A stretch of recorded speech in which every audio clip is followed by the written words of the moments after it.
Hey guys, Melanie Fuller here reporting live from Billy and Louise Garber Stadium here for Game 2 of the Rock Hounds versus the Astros. In Game 1, the Rock Hounds were victorious 11-8, with Wyatt Campbell being the winning pitcher and Jack Pridey being the best by player of the game. Let's see if the Rock Hounds can get the sweep during this game. Now here's the starting lineup for your Rally Factory Rock Hounds. Matt Campos, University of San Francisco, second base. Jared Ambuel, Point Loma Nazarene University, left field. Jack Pridey, Solano College, DH. Hank Pankratz, Yuba College, third base. Jed Fagg, Yavapai College, first base. Matt Poulin, Sacramento City College, catcher. Cody Gregory, Solano College, right field. And we join Game 2 in progress. Ryan Pierman delivers the first pitch to the leadoff hitter, Richard Kerr, the center fielder. Second pitch in there for a strike. Richard Kerr led off last game. Pair of singles and a walk. He's a speedy leadoff hitter there playing center field. And Kerr with a chopper to Garland Webster at short. He throws out the speedy Kerr for out number 1. Yeah, like we mentioned, he is a speedy runner, so really no time to mess around with Webster on his transfer. He did a good job. He waited on the right hop, and then he made a good, strong throw and just got him in time. So the rest of the lineup goes as follows. Eric Underwood, Scott Underwood are your 2-3 hitters. Jason Landreth, Matt Canopsis, Errol Hollinger, Jesse Brown, Ryan Ford, and Lance Lazzarino round out the lineup as that pitch to Eric Underwood is high for a ball. There was a bit of confusion. The name was spelt wrong on the lineup card. We called him Lazarensky last time. It is Lazzarino. And that pitch is in there for a strike. Evens count 1-1. Yeah, he corrected us on that. You got to make sure that your name is pronounced right, you know, whenever you go on TV. Yeah, we got a couple helpful hints between games, so hopefully more accurate for the Astros side of things, as Pierman with the pitch high, 2-1. And we did say at the end of last game that there would be 2 7-inning games due to their doubleheader formats. This one's actually going to be 9, according to Scott Stover. That pitch is swung on and foul tipped. Evens the count 2-2. Underwood and his brother Scott had great games in Game 1.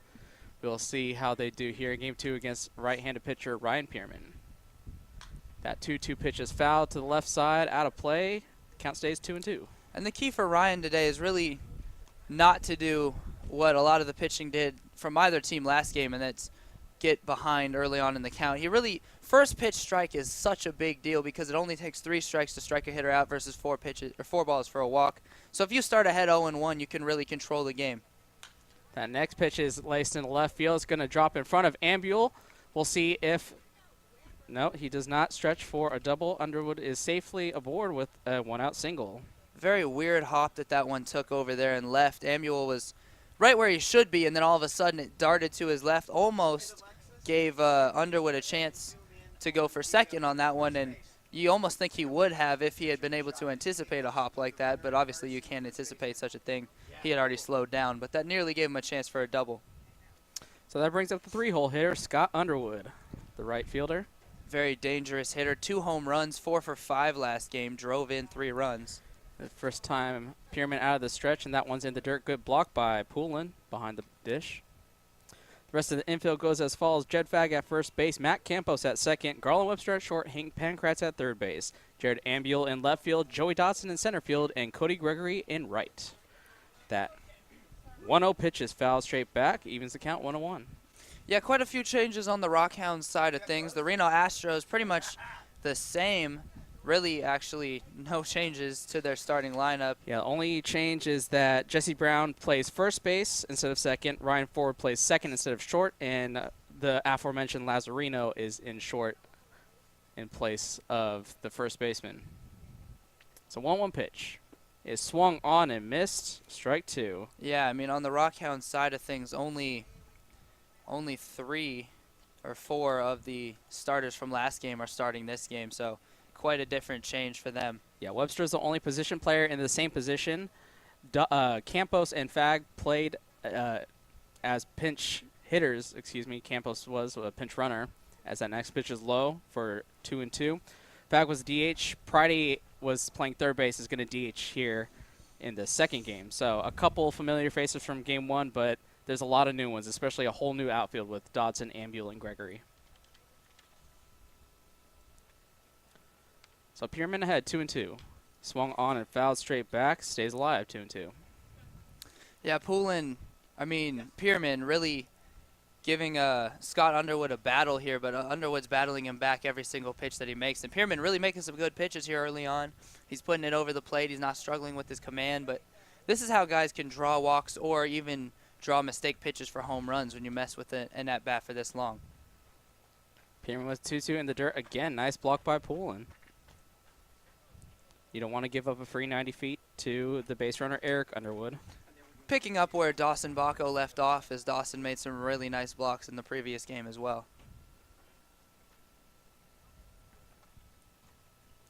So a full count here, 1 out. That one is popped straight up. Jed Fag calls off the pitcher, and he puts it away for out number 2. Good job there by Pierman to get Underwood. He knows that they were really swinging at those high fastballs, and he got him to get under one of them and pop it straight up to his first baseman. You really got to take note of that when you're watching the game. The Astros, they're a very powerful team, but they do love those fastballs up. So if you're Pierman, you want to get a get-me-over pitch for the first pitch. You know, like I said, stay ahead, get ahead 0-1, but then you got to give them a heavy diet of high fastballs if they can't lay off of it. So that brings up the cleanup hitter, Jason Landreth. There's a runner at first in Eric Underwood, who singled. Swung on and missed, strike 1. Heavy swing right there from Jason Landreth. Everyone on this Reno Astros team seems to swing like Barry Bonds. They're all trying to hit it 500 feet. Yeah, they're definitely not getting cheated with any of their hacks in any count as well. 0-1, snap throw by Poulin, not in time. Got to like the aggressiveness, though, by Poulin letting the first base runner know you cannot get too far off with me. I'm not going to not pay any attention to you. I'm not messing around here today. That pitch was inside for a strike, too, so best of both worlds. Pierman is ahead of the count 0-2.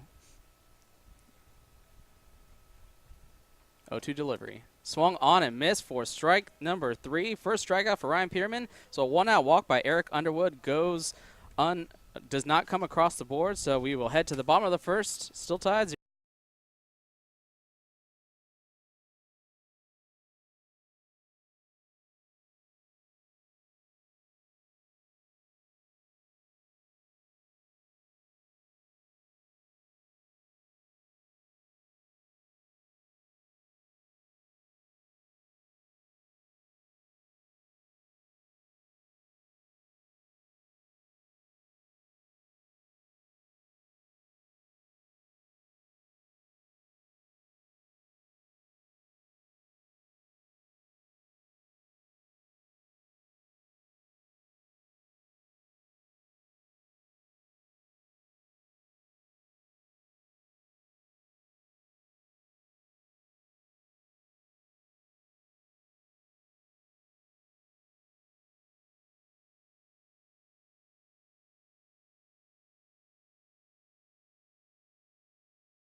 Starting pitcher for the Reno Astros is Paul Ferrari, and he'll be facing the top of the lineup, Matt Campos, the second baseman, Jared Ambule, the left fielder, and Jack Pridey, the DH. Let's set the defense a little bit before we get into this first at-bat. I got you. Defense for the Reno Astros. We'll start it off with the infield, Jesse Brown over at first base. You got Ryan Ford at second. Lance Lazzarino is short, and Jason Landreth at third. From the outfield is Eric Underwood in left, Richard Kerr in center, and Scott Underwood at right. Errol Hollinger behind the plate, and Ferrari is on the mound. And that first pitch from Ferrari is low in the dirt to Matt Campos. All I know is he better have a lot of velocity with a name like that. I know. And that breaking ball is low and away, 2-0. Opposite of what you hope for if you're a Rock Hounds fan. This is the opposite of what you hope for Ryan Pierman. You want their starter to get a behind in the count, obviously, and he has done that here to start off. So Campos is looking pretty good in this at-bat. Yeah, ahead in the count 2-1. Looked at that 2-0 pitch on the outside corner, gauging the strike zone. That one's in there for strike number 2. Now, when you're ahead 2-0, I mean, there's no problem with taking a pitch, making him throw a strike, but then you get it to 2-1. You don't want to take the next pitch again. Breaking ball on the outside corner gets him looking for out number 1. And you see Ferrari, he comes up with the first 2 pitch fastballs. They're both not strikes. He throws a nice curveball. It's a strike. The catcher decides, well, if that worked, why not, don't fix what ain't broke, right? So he throws another strike for the curveball, and he doesn't swing at that either. So they throw the 3rd pitch, and it's really literally 3 straight of the same pitch in the same location for a strikeout. So Jared Ambuel will look at a similar pitch for strike number 1. So his breaking stuff is working. So Ferrari, not like his name, the off-speed stuff is what's working. He's slow and steady cruising right now with the windows down and the top off. I'm sure that's a reference to something. As the pitch 0-1 is in the dirt for ball number 1. Ambuel skies 1 foul, out of play, 1-2. That one was too close for comfort. So Jared Ambuel.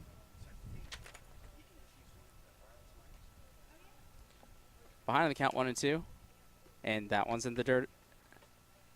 Trickles away from Hollinger, but no one's on base, so evens the count 2-2. And that's really something you don't want to see if you're the Astros, because you had Hollinger catching last game, and we saw plenty of pass balls. He had a real problem with that. I'm not sure if no one else really catches on this Astros team, but they're putting him in the catching position again. And it's really difficult to catch 2 full games back-to-back. So I would really look for that to be a problem here. If he had problems when he was fully healthy on pass balls, then with the loss of energy, he's going to have that problem again. Full count, takes 1, looking on the outside corner. Ferrari is roaring with 2 straight strikeouts to start out this ball game. And you don't like to see that to start off the game for the Rock Hounds. You never like to see what we call window shopping, Can I help you? No, I'm just looking. You don't want to see that to start off a game. I mean, back-to-back times you had a 2-0 count and a full count there. We'll see what Pridey does here. Looks at a first pitch off speed for a strike. They really just got to be ready to get up there and be swinging, right now. They're too passive. 0-1 is check swing, and he went around on the check swing. 0-2. So Ferrari kind of pitching backwards from your conventional ideals of have your fastball set up your off-speed stuff. He's really dominating with the off-speed. And that fastball is swung on foul. Yeah, and it's not a bad way to pitch if you can control it. If you can really control the off-speed pitches and you can start them off with strikes, then it really complements the fastball and makes the fastball seem faster than it even is because they're watching the curveballs come by a whole lot. Next pitch is in the dirt for ball number 1. Pridey's got to be ready to swing here. You just saw the last 2 guys go down looking. You're behind in the count. Got to protect. Yeah, 1-2 is the count. 2 outs after back-to-back strikeouts looking. 1-2. Breaking ball fought off by Pridey.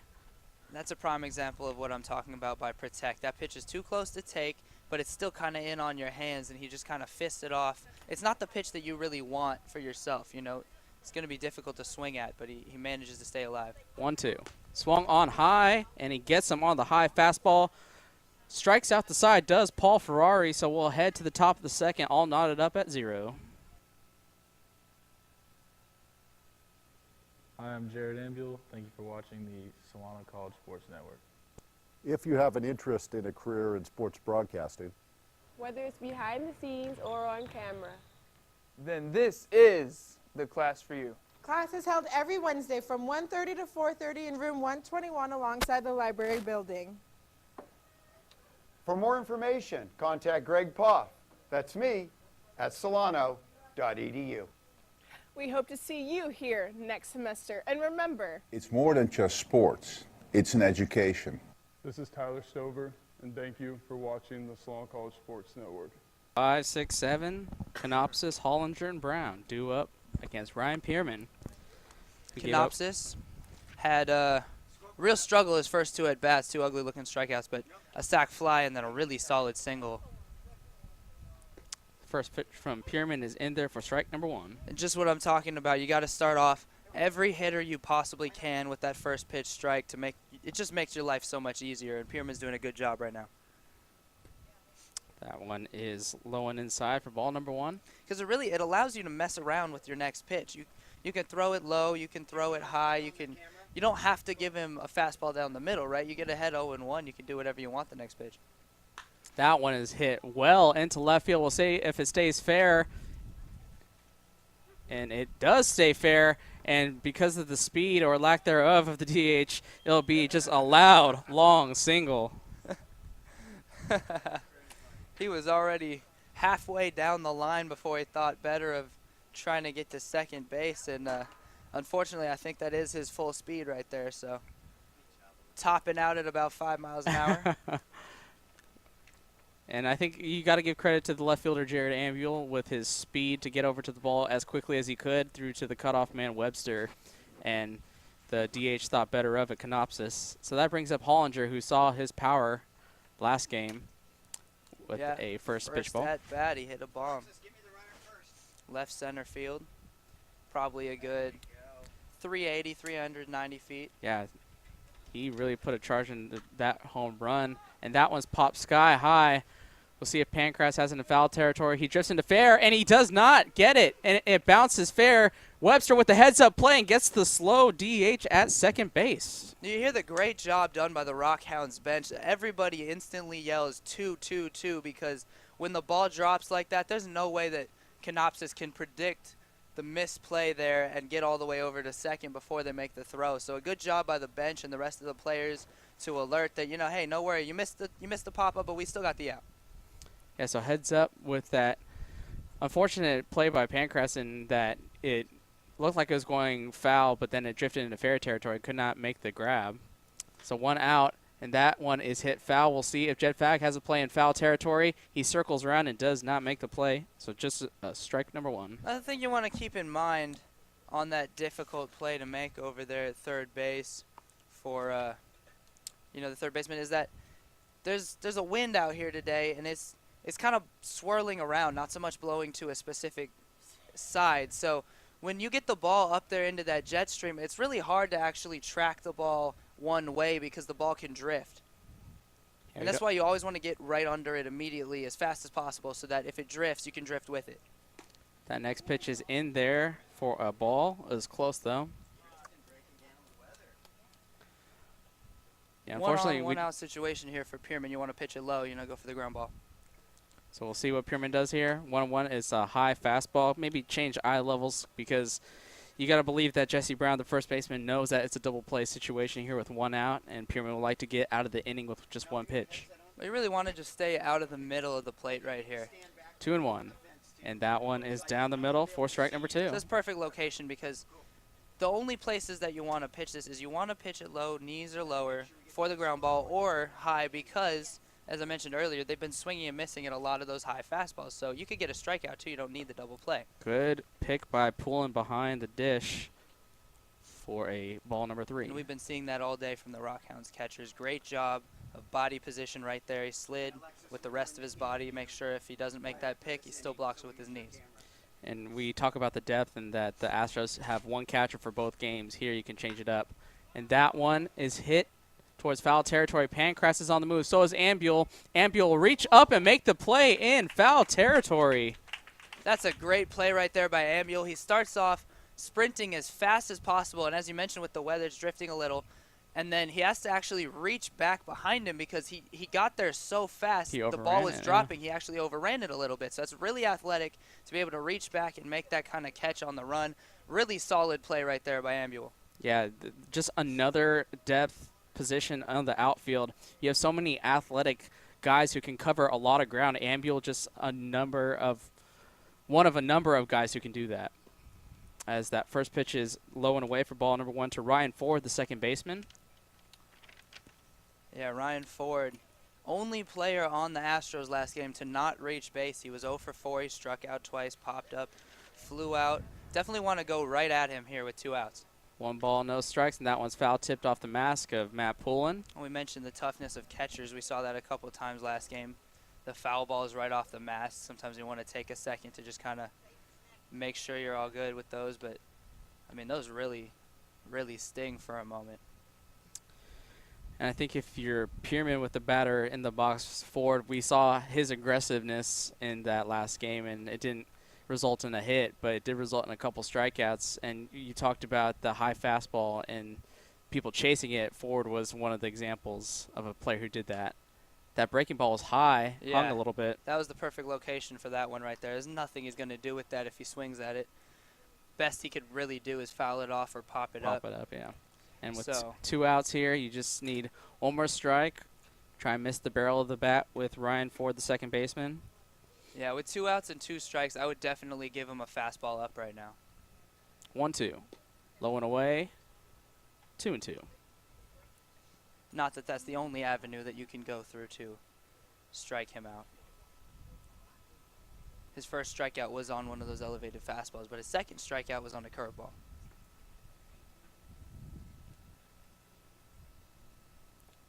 2-2, 2 outs. Breaking ball in the dirt again. Great block by Poulin. Gonna have to go back to the fastball here. Back-to-back breaking balls. He just couldn't locate it on a 1-2 count, and now it's full count. You got to get it over. You can't walk a guy that went 0 for 4. And with 2 outs, Hollinger should be on the move. 3-2 from Pierman. That's low for ball number 4.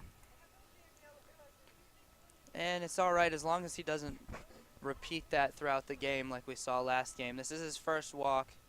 He's been doing really well so far, so he just got to settle down, make sure he keeps throwing strikes. Don't want to see that trend continued. Yeah, Pierman in his Solano career last year, not too many walks, so it wasn't as big of an issue as the last starter in Game 1, Kellen Salampa. So we'll see if Pierman can limit the base on balls to these Astro hitters. 9-hitter is flying into left field. Ambule charging in. It's going to bounce right in front of him. He has to play at the plate. Pancratz cuts it off, though. Pancratz with a heads-up play gets the runner trying to advance to second, so that will be the last out, but not before a run scores. And the Astros get the very first run of the ball game. So we will head to the bottom of the second with the Astros leading 1-0, but not before we send it over to McKenna Guerrero with an interview with Rock Hounds manager Andrew Ayers. Hey guys, McKenna Guerrero here reporting live from the dugout, and I'm here with Coach Ayers. Coach, phenomenal pitching by Wyatt McCampbell in Game 1. What do you have to say about his performance? He's been good for us all year, and saw more of it again today. And he just comes in. He's always wanting the ball, and comes in, throws strikes, and does a great job for us. And how do you plan to keep the momentum going in order to come home with a second victory today? Just keep swinging the bats. Their guys looks like he's going to throw a lot of off speed, so we got to be ready for that at the plate, and just take what they give us. And the season's coming to an end, so Coach, tell us what has been one of your favorite memories so far coaching the Rock Hounds? Just this group of guys. They're all out here to have fun, and I'm here to have fun as well. And we're winning some games. Winning games while we're doing it, so it's good. Well, thank you, Coach. Good luck on the rest of the game. Thank you. Back to you guys in the booth. Thank you, McKenna. And we'll see how the adjustments for the Rock Hounds will play out. We have the third baseman, Hank Pancratz, Garland Webster, the shortstop, and Jed Fagg, the first baseman, as the 3 men do up should any of them get on. Matt Poulin, the catcher, Cody Gregory, the right fielder, and Joey Dotson round out 7 through 9. And so yeah. Go ahead. I was just going to prompt you to talk, but if you have something to say, go ahead and say it. Yeah, I was just going to say, it's a doubleheader right now, and most of the lineup's the same for the Astros, so the effort level you're going to get out of them is going to be generally the same, maybe a little less because they're a little tired. The Rock Hounds have several new players injected into this game, and their job right now, they just got to inject some energy into this lineup that just struck out 3 times right here. So Hank Pancratz leading off the inning, didn't play last game. Let's see a shot. Let's see a stolen base. Let's see something out of him to inject some energy into this team and get them back into this thing, because some of these guys, you think it's a long day, they're a little tired, So let's see. I look to see some energy out of Campos and Ambule and Poulin, Gregory, Dodson, all those guys, especially Dodson. We know Dodson's a high energy, high speed type of player. Yeah, and I think Pancratz is the guy to kind of lead the charge, batting cleanup. He's shown a lot of power this summer. He has at least 5 home runs, to my knowledge, on the season so far, including a home run in the 24-8 win against the Solano Mudcats on Tuesday. So we'll see what the third baseman can do here as he leads off the inning against Paul Ferrari. Yeah, and you got Webster and Fag right afterwards, who both, excelled last game. Fag obviously started off a little slower, but he had a big hit in that game, and Webster had several. Yeah. Bases clearing double did Fag have with the bases loaded for 3 RBIs and an extra base hit. Pancratz looking to set the table here as he looks at a first pitch strike. Same strike zone the umpire brought back from the last game with the very deep outside corner. 0-1 is low for ball 1. The Pancratz, really, you're just kind of looking for your pitch right here. Even count 1-1. Pancratz looks at a high fastball for a ball. And, I mean, you really see why the Rock Hounds got to get some runners on base right here, just from that example. I mean, I know no one's on base, so maybe he's not trying as hard, but just the fact that Hollinger can't catch that ball right there, you got to get guys on base. That one is swung on and fouled straight back. Just missed that one, did Pancratz. Yeah, he tried to size up a bit of a high fastball. Probably should have let that one go. But if he had caught up to it, there are a lot of pitches that even if they're out of the strike zone, if it's up the ladder and you can climb the ladder and get it, you can square it up. And that one's fouled off. Yeah, the home run he hit was actually a high fastball that was probably out of the strike zone. It was just kind of above the belt, and he just put a charge into it, and it went over the right field wall. So Pancratz does have the ability to hit that high fastball out. And we saw a couple hits that the Astros had last game where they squared up a really high fastball and just blasted it. Breaking ball taken for strike number 3. 4 batters, 4 strikeouts for Paul Ferrari. And, I mean, you know what? Strikeouts happen. But if you're going to strike out swinging, that's one thing. But you can't have 3 out of 4 batters start off the game striking out looking. You just can't have that. Yeah, it just shows that they really haven't eyed up his breaking ball yet. Yeah, I know it's a good breaking ball, but you really got to get some hacks in there. That one is taken for a ball by the shortstop, Garland Webster. Trying to get the first base runner for the Rock Hounds as he takes a breaking ball for strike 1. And it's amazing how many breaking balls Ferrari is throwing here. First 2 pitches of this at-bat, again, curveballs. Fastball is hit to the shortstop forward. Excuse me, not forward. And he throws out Webster Lazarino with the put out. That was a really nice play by not Ford there. He came in and really charged the ball, played it on the right hop, Hey, man, it's a transition for us, too, going from Game 1 to Game 2. We've never done this before on SCSN. Yeah, I don't know anything about this team. And yeah, that's true. Trying to figure out the names. There's really no data on them. So we'll see what Jeff Fag does with 2 outs. He'll look at a breaking ball for strike number 1. As we mentioned, a bases clearing double in game number 1 with the bases loaded. And he swings at a pitch in the dirt, not picking up that breaking ball very well on that swing. Hats off to Ferrari on that one. The bottom dropped out of that pitch. It really didn't start breaking until halfway through. So, the sooner the pitch breaks, the easier it is to read. That pitch hung and then just broke right at the last second there, and Fag really broke his ankle on it. And he hit him on the arm with a fastball. So a rare fastball from Ferrari, and it just goes too far inside and hits Fag on the left arm. So that will bring the catcher, Matt Poulin, up. He has to take off his catcher shin guards. Shin guards. He's not taking off his shins. He took off his shins. Yeah, a little painful. Hey, Baco got a little notch on his chin. Poulin can take off his shins. It'll be a lot easier to catch. Baco had a notch on his chin. He didn't take it off, though. Okay. No, but you can see there why he has thrown so few fastballs in this game. He's just really been erratic with them. We'll see how he manages here in the stretch for the first time as he throws a first pitch breaking ball in the dirt for ball 1. Yeah, his changeup and his curveball have been much easier to locate than his fastball has been, so look for him to continue with them. 1-0 is hit to right field. That thing is going to stay in. Oh, no, it's not. It's going to push just foul. I thought that had a chance of staying fair.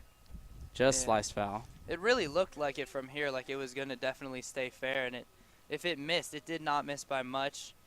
Really unfortunate there for Poulin because they haven't been able to solve this guy yet. They got a fortunate break with Fag getting hit by a pitch, so that would have been an outstanding way to get a run in or at least get runners over to second and third. Sometimes you can use a little luck, too. And Poulin fouls the 1-1 pitch out of play for strike number 2. Yeah, he's got to stay alive here now. 1-2. He's behind in the count. Got a runner on base. Got to shorten up the swing here, maybe take out the leg kick a little bit. Yeah, I like the approach, though. He's been trying to target right field with the breaking ball breaking away from him and predominantly working away to the hitters as far as he checks on the runner. And Jedediah Fag is back easily. You know, there's a real danger to it, but a lot of hitters, the better ones at least, can learn how to swing late intentionally to hit it to right. Fag goes on a hit and run. Right fielder puts it away, Underwood, and that will be the third and final out. So they get the first base runner on a hit by pitch, but they can't do anything with it. They strand him at first base. We will head to the top of the third with the Astros leading 1-0.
So we go back to the top of the lineup for the top of the third. Kerr, Underwood, Underwood. Top of the order for the Astros. They had a better inning in the second than they did the first, and they actually got 5 runners up, had a runner thrown out at second. You hate to see a base running mistake end an inning. They had 3 runners reach base. Still no real solving of Pierman, though. They only have 3 singles and no real hard hit balls yet, but they did knock in a run. And the first pitch to Kerr was low and away. Breaking ball in the dirt. Got past Poulin for ball number 1. High fastball swung on a miss, and that is a pitch that a lot of Astros hitters can't lay off of. Yeah, you know, I would have liked to see that more in the Ryan Ford at bat where they had him down 1-2 before they ended up walking him. Kerr, opposite field approach, right to Gregory. He dives, and he made the catch. What an amazing diving play by Cody Gregory in right field. Absolutely incredible athleticism right there. He misread the ball. That's why he started running to one side and then had to come back. But outstanding athleticism saves him. It lets him recover. That is a great, great play right there, and one that you just can't teach.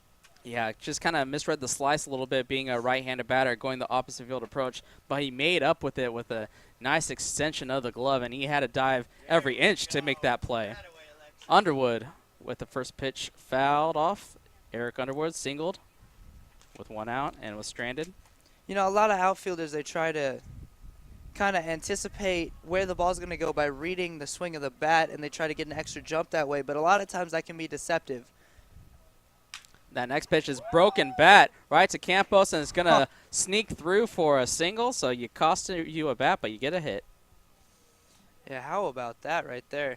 You never see, I mean, you rarely see a broken bat that can be hit that hard. Like, even when they do get singles off of broken bats, it's usually a blooper or a little infield single, but he hit that one hard enough that even with the broken bat, it went right through the hole on the right side and into the outfield. Even the range of Campos, who's a really athletic, we've seen him at shortstop, and he has a lot of range, could not get to that ball. So it just shows what kind of strength and how well Underwood hit that ball.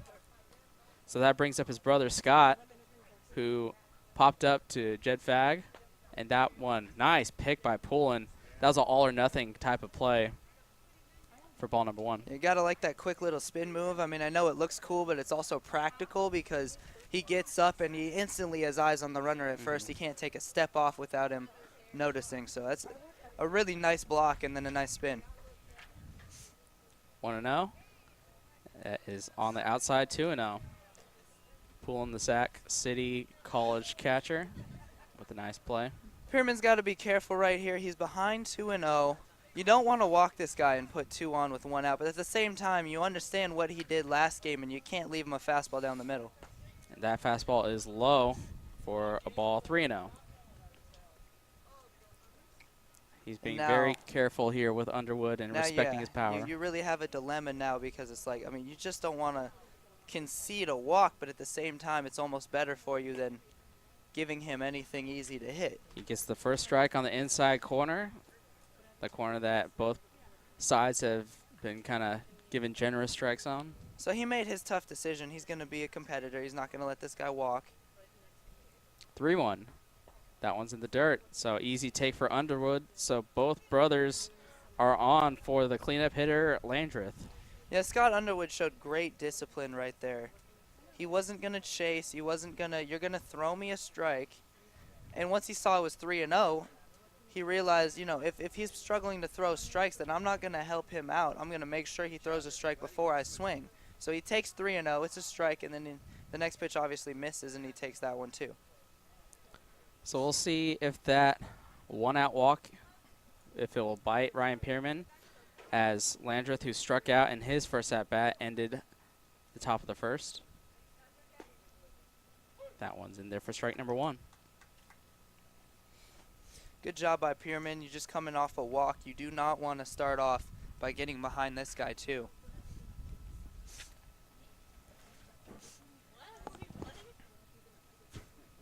Swung on and missed, strike number 2.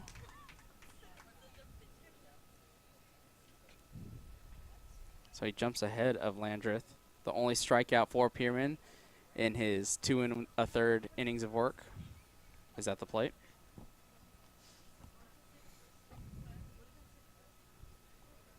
Pierman checks on the runner at second and comes home. High fastball, had to back off Landreth a little bit. Just a little friendly brush back pitch. Ahead 0-2. Yeah. He knows that these players are old school, so got to give him a little old school love. Expect maybe a breaking ball in the outside corner to change it up. That one's a high fastball, just fouled back. He was right on that one, was Landreth. Couldn't keep up with it, though. Or rather, couldn't climb the ladder to catch up to that one. He actually timed it perfectly, Yeah, because he did, when you time something and you foul it back and it fouls straight back, that means you're right on it. You're just too far underneath it. Yeah, he had the right time. It's just the pitch was too high, but they can't lay off of those high pitches. So we'll see what Pierman does here. 1-2, still ahead in the count. 1 out. That one's hit to the left side and foul. And you can see Pierman's got to be careful here. I know he's got the 1-2 count lead, but the last pitch before this one, he caught up to it perfectly. It was just a little high, and then that next pitch, he got it down, and he really ripped one, but he was a little out in front of it. So you got to be careful because he's starting to make better contact. You got to think that if he leaves one in a place, you know, right in his wheelhouse, then he might be able to send that one out. So Pierman comes set with 1 out, checks on the runner, Underwood at second. Fouled straight back again. Yeah, he's really on him right now, so good job by Pierman. Keep that fastball elevated. Keep it out of his wheelhouse. Don't let him. And obviously, with the next pitch, after all those steady diet of fastballs, you got to expect a curveball coming soon. Yeah, he's just setting up that pitch. It's just when does he want to pull the trigger on it. And he has a 1-2 count, so you can go out of the zone a couple times to try and get him to chase that curveball maybe lower in the zone. If you want to follow that up with another high fastball, that could be something to change the sight line. Breaking ball in the dirt, taken.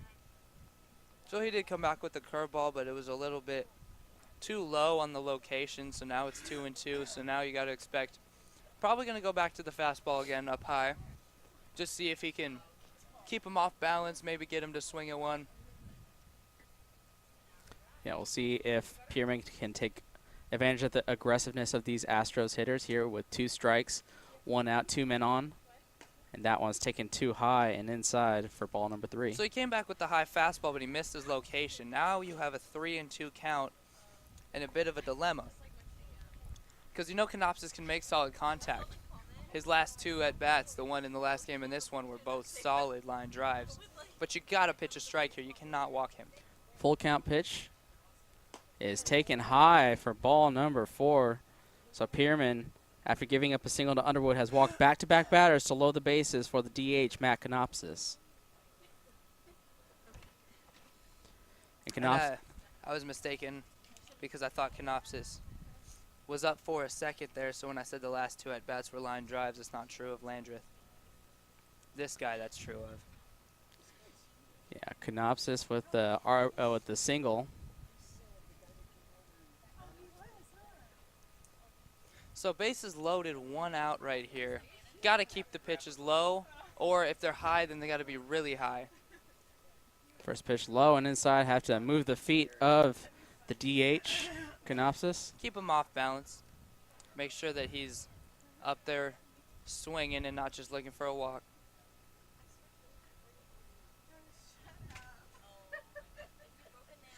One and 0 to Canopsis is low. 2-0. Now you're in a bit of trouble. I mean, there's no harm in throwing a little brushback pitch if that's what it was and not just a pitch that he missed location with. But you can't get down 2-0 and then look for 3-0. He's got to get a strike over right now. Swung on and missed. Canopsis was looking to send that one all the way to Benicia. Yeah, there it is. That's the pitch that you were looking for right there. 2-0 down. He hasn't gotten the timing down just yet. Might want to come back with another one of those. And that one is hit foul. We'll see if it stays up in play. Gregory is chasing it, and it will hit foul on the Astros bullpen mound.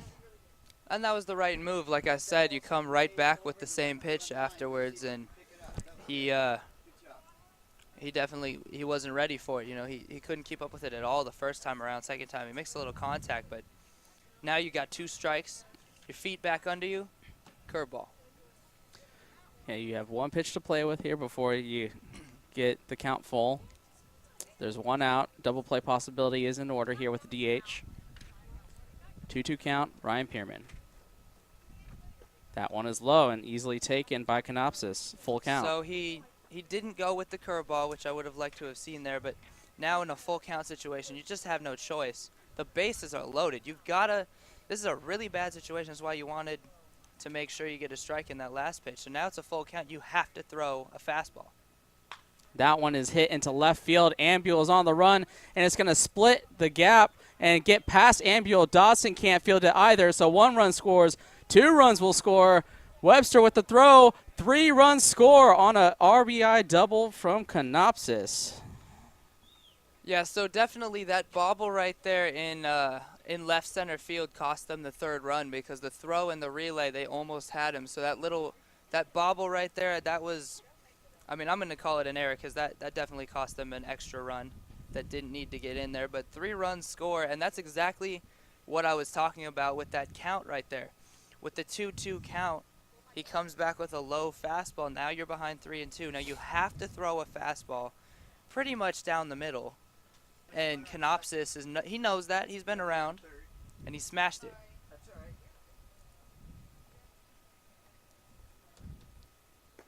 First pitch to the catcher, Hollinger, is for a ball.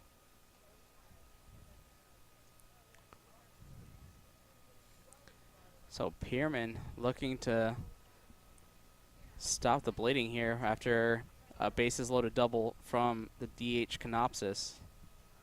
Power hitting catcher fouls the next pitch off. Evens the count 1-1. So yeah, if you're Pierman, I mean, you know the power of your offense. They just displayed it the last game. You just got to settle down right here. Let's get through this inning. I know the 3 runs just scored, but you're only down by 4. And your team scored 6 in an inning last game, so you're good. You just got to get this next batter.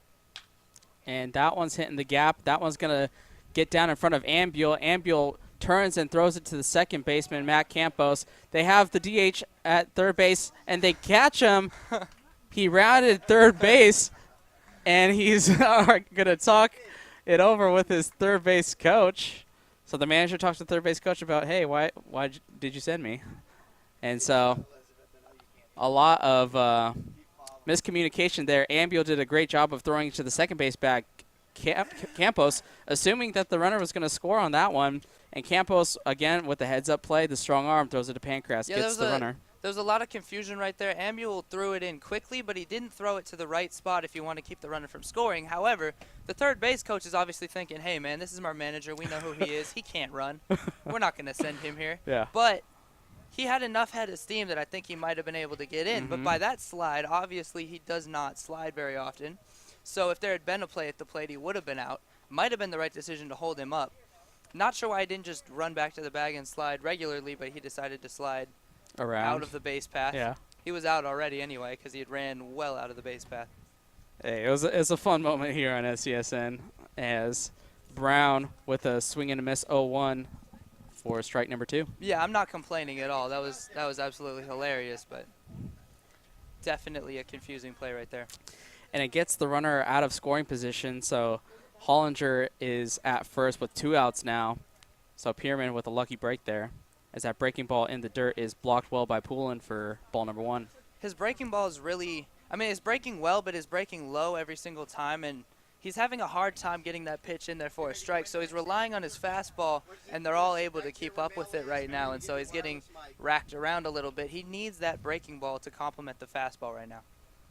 That fastball is hit well into center field. Dotson's on the run. Dotson will make the high backhanded. No, he will not. It will go over his head. And the runner at first will come around. He will score. Hustling into third is Jesse Brown for an RBI triple.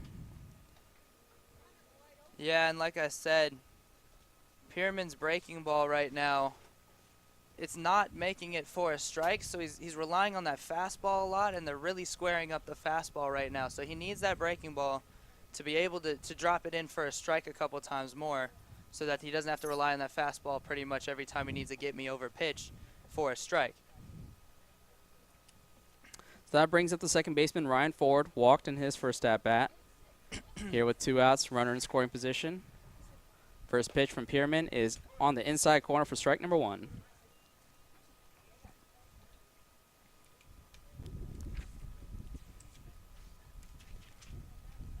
A 1 is hit over the head of Pancras. That will score Brown.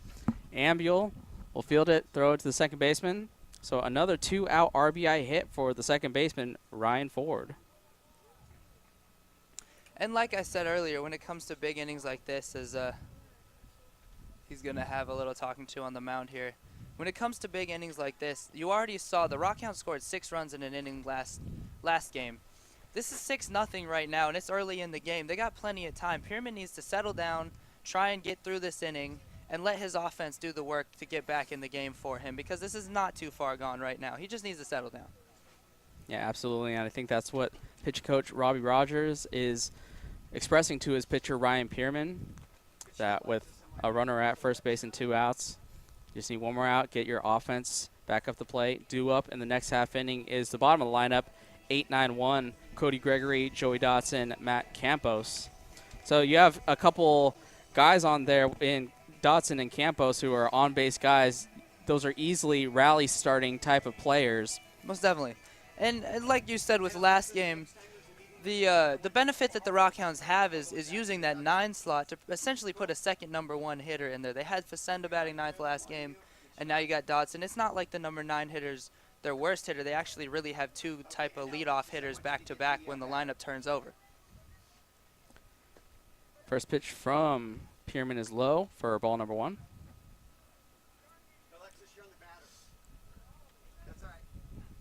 Lance Lazzarino with the single and an RBI his last at-bat. Pulling with the high snap throw. And that's not the first time that we've seen that. That's actually the second or third time we've seen it this game. To give that first base runner just a heads up, you know, like he's paying attention to you. He's still watching you. You don't want to get too far off or he's going to pick you off. Next pitch from Pierman is high. Ball 3. 3-0 here, Lance Lazzarino. Probably not going to swing at the next pitch. You got to get a get-me-over pitch right here, fastball in the zone. That one's in there for strike number 1. And there, as you see, he's looking to draw the walk. So you get that pitch in there. You know, it doesn't have to be right down the middle, but you get a good strike in there. You get it 3-1. 3-1 from Pierman is high. for the walk. So yet another walk, third walk of the inning for Ryan Pierman, fourth of the game. Yeah, and I mentioned it earlier because in the first inning, Pierman was doing a terrific job of getting a strike one count and starting ahead. And now he's starting to start behind. He's falling into walks, just like we had last game where Solanpa was struggling with walks and even McCampbell was struggling with some walks as well. So he's just got to focus on that first pitch, too. That first pitch is so important to start ahead. So the Astros have batted around as Richard Kerr swings at the first pitch. He flew out to Cody Gregory, and Gregory made a great diving catch. Otherwise, Kerr would be another number up there, and the Astros could potentially have another run. The situation here is 2 outs, runners at second and first. Pierman checks the runner at second, comes home, and that high fastball is foul. Poulin throws off his mask. May I have a play? And he does. He makes a great play right in front of the fence for out number 3. But not before the Astros score 5. They now lead 6-0 heading to the bottom of the third.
Here in the bottom of the third, 8-9-1, Cody Gregory, Joey Dotson, Matt Campos, Brian Nelson here with Tristan Vector, and we are joined by a special guest, head manager of the Solano Falcons, Coach Scott Stover.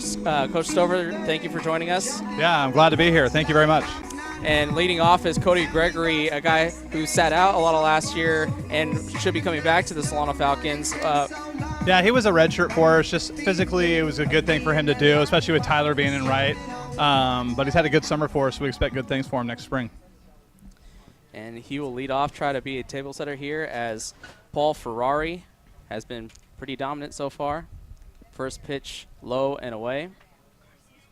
Now I want to talk about this summer season is a really good thing for you as the manager for the Falcons next year because you get two aspects. You get one, you kind of get some recruiting in. Gregory with a shot down the line. That's going to stay fair as extra base potential as Gregory rounds first. Underwood throws into the cutoff man, but not before Gregory with a leadoff double. You get some recruiting in that you get some guys some work who might be playing for your team next year, but then you also get some of your second-year players who are preparing for college, that extra work in that they need before they move on next season. Yeah, a lot of people don't realize that what we do, it's not just let's play in the spring and move on like high school. Everything we do, it's 12 months out of the year. It's from the time they get here and even after they're leaving here. We want to help these guys out as much as we can, and we think that with the system we put in place for the summer, with what you guys do and the help we get, it's a good situation for all these kids to keep advancing. I think covering Solano baseball for the last three years, I think one of the most impressive things is the versatility that a lot of these players have, like Joey Dotson, who's at the plate as he squares around a bunt and takes strike one. He could play center field, second base, has played shortstop in a pinch. Is that a product of the program here at Solano, or is that something that these players kind of naturally have, or is it a combination? We try to go after guys who are versatile and athletic. When we saw Joey in high school, he was really athletic, and we knew he could play more in one position. I didn't think he'd do as well as he actually did for the 2 years, especially after coming off that knee injury his freshman year.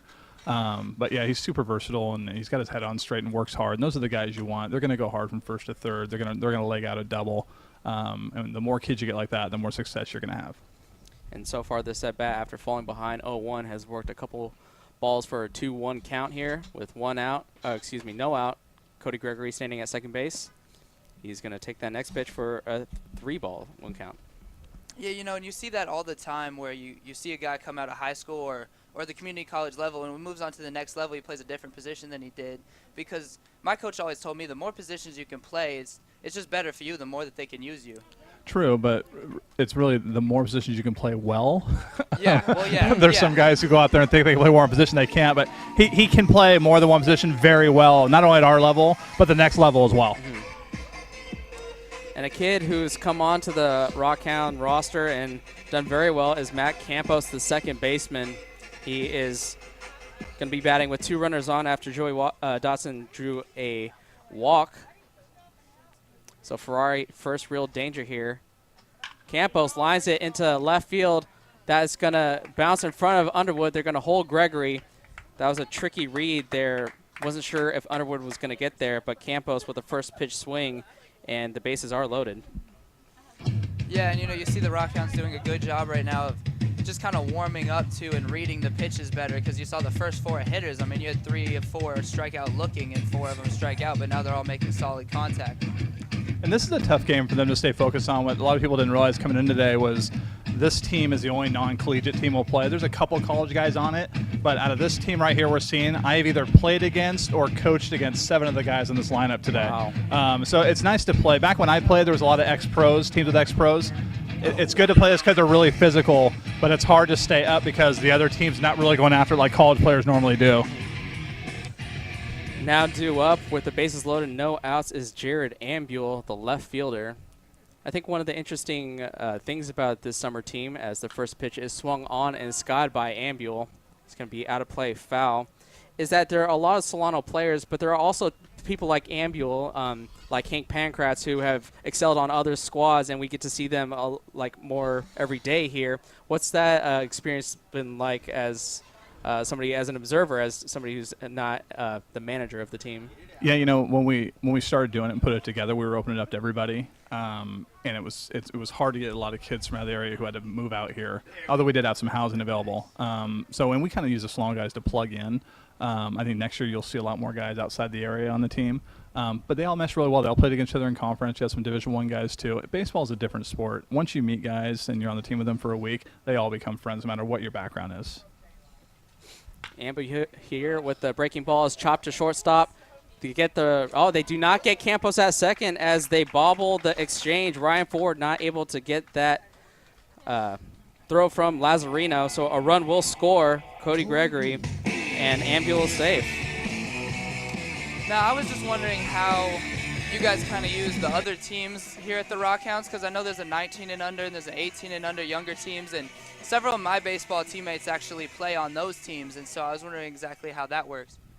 I started doing a junior program in 2010. We took the 2013 class and run them up for 4 years. And out of that program, I would say that about 12 to 15 of them played at the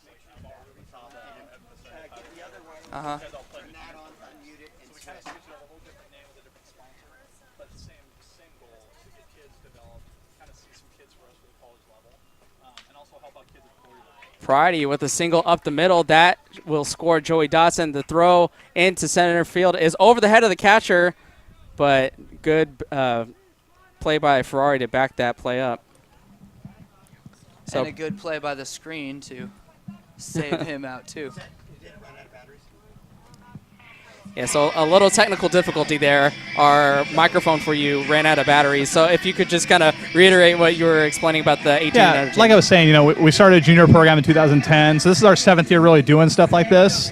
And it was used to kind of develop our guys for the college, but also give guys in the area a chance to play. We've opened it up. We have some kids who are going to go to 4-year schools off of our program from the younger team. Alvaro's brother, for example, he's just finished his sophomore year. I've talked to a handful of Division I schools for him to get early signed at. It's just good. The more kids we can keep out here who want to play baseball the right way and keep developing, the bigger the program's going to be. We have a good venue. We have good support, not only from you guys, but from the administration here. I'm a baseball guy, so what else am I going to do in the summer? I had chances to go off and do some pro stuff, but I just don't have that in me right now. So we like it, and we're going to keep growing it more and more. But it's as long as guys are getting something out of it, then we've done our job. I think a guy that's gotten a lot out of the summer season is the guy standing at first, just drove in a run, Jack Pridey. Can you explain how Jack's growth has gone through the summer?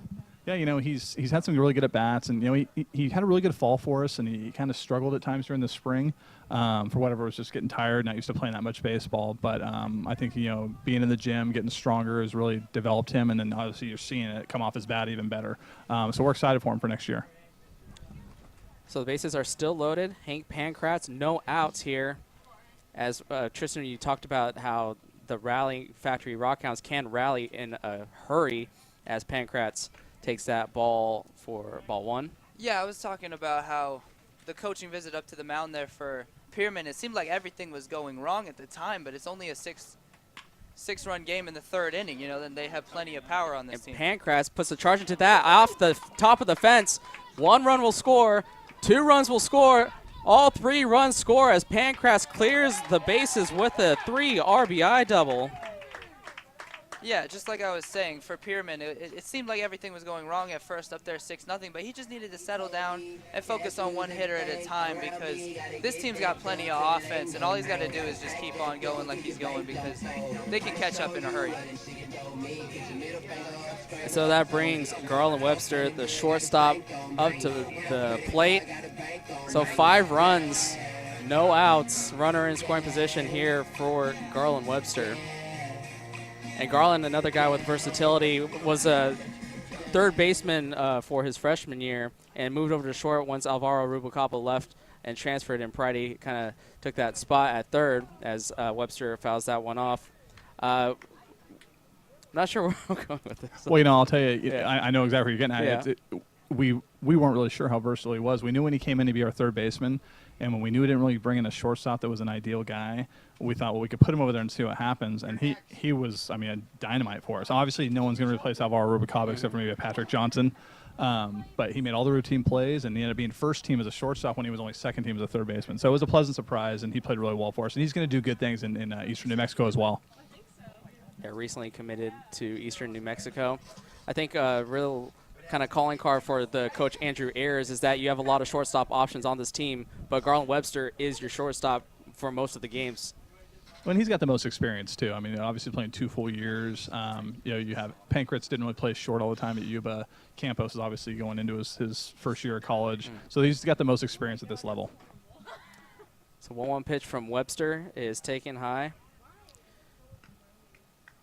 And we kind of talked about in the last broadcast about Webster's ability to stretch out at bats and kind of be selectively aggressive. Is that something that's grown throughout his game in his 2 years here at Solano?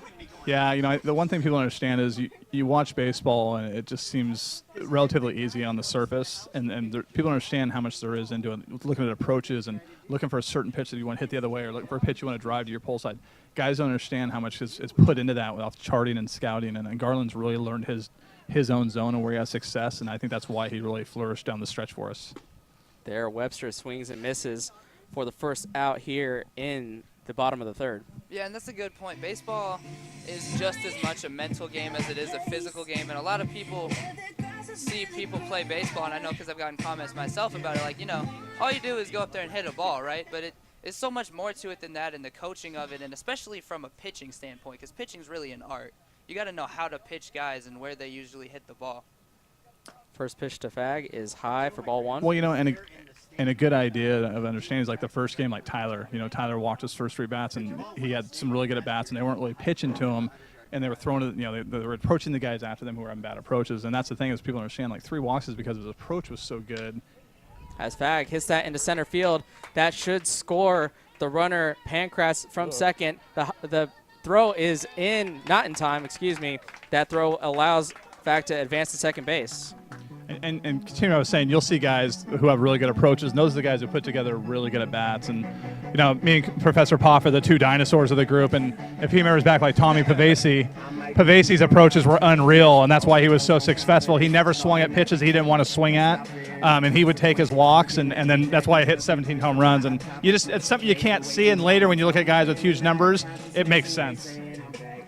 And you look at little things within the game, like Jed Fag right there, seeing that the throw is going to come to home and getting an extra base out of it, and being able to read how far a pass ball goes and knowing whether or not you can get to it. Or an outfielder who, it's a routine pop-up. Instead of merely catching the ball, he goes past it a little and runs in on it to make sure he can get a good throw in and keep the guy from tagging. And little things like that that are just, people just miss it when they're watching. Yeah, and a good example is you had Campos when they overthrew the ball to the backstop. He was at third. He should have scored on that easy, but when he got to third, he just stopped and kind of quit on the play, and then the ball goes to the backstop. If he's peeling off there and reading it, like you see, Joey Dodson's tremendous at that. Alvaro Rubalcaba is great at that, and even Garland Webster's good at that. You know, Tyler, they were all good base runners taking that extra base.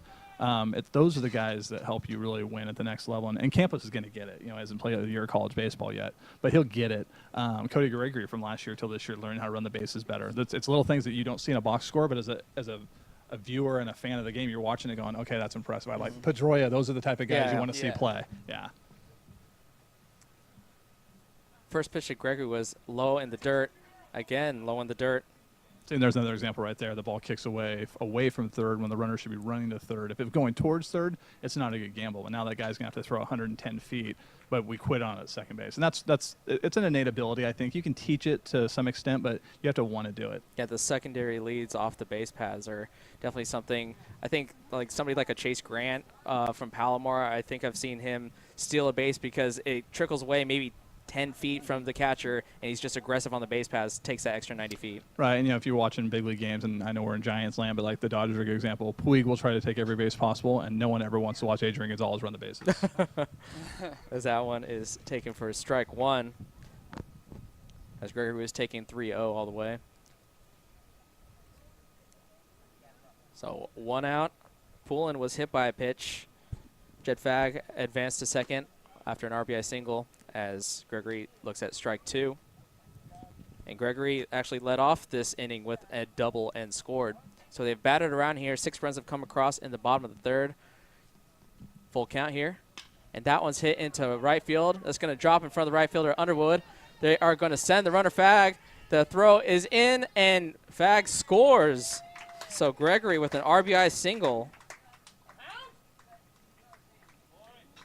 So 7 runs come across after being down 6-0. Now you are up 7-6, and you're still threatening. And really what made all the difference for them, it seemed, is the second time through the lineup. The first time they were really kind of struggling a little bit, but they got their feet under them, and now they're making solid contact on everything, and they've got the lead back, or they got the lead back now. And there's a lot to be said, too, seeing a pitcher twice, it's a world of difference from the first time you've seen him. And that's where charts and stuff come in, and even in pro ball where you see so many guys, differently. It's really makes you feel real confident you see a guy a second time. As Dawson looks at that first breaking ball in for a strike. Yeah, and you see it all the time, especially in the pros. The batting average that a pitcher will have against him the first time through the lineup, the second time through. Some of the pitchers that struggle the most is the second and third time through.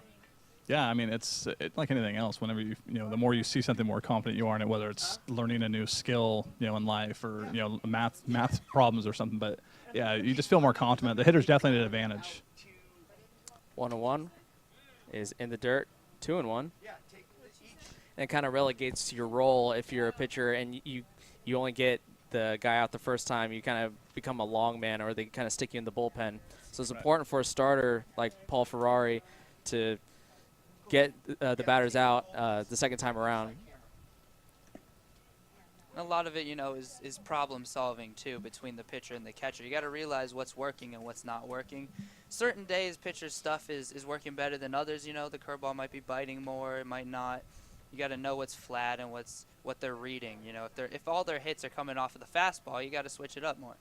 Well, at the college level, obviously we chart everything in the summer and in college, but I call pitches during the college season because I have all the charts. I'm doing all the scouting, so I know what the hitter's weaknesses are compared to what our guy is throwing well.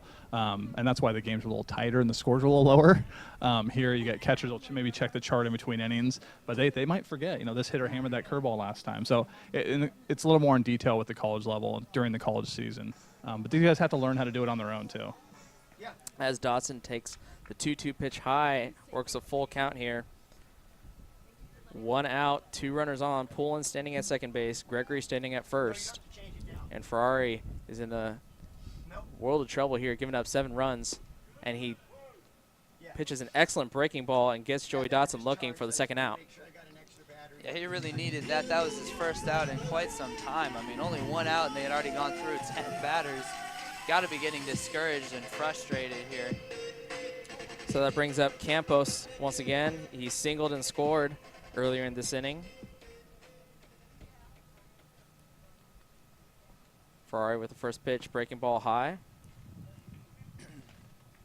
Now, when a pitcher struggles like this and gives up a lot of runs in an inning, do you like to see your catcher go out and talk to the pitcher, or would you as a manager prefer to do that yourself? You know, a veteran catcher will know when to do that. You know, Vic Romero was outstanding at it. I mean, he was so good, knew the right time. He would wave me off a lot of times. Ryan Lipkin got really good at it towards the end of his first year with us.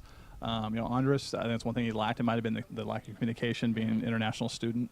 But those guys really stuck out for me. So there'll be a few times where I had to maybe yell out and go, you know, take a trip and just relax the guy. It's really a lot of times it's like almost like a momentum timeout in the NBA. You just take the trip to just kind of calm things down.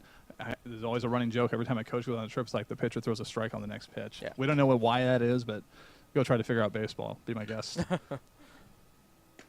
Campos, the snap throw to second base, trying to get Poulin, who had a healthy lead at second.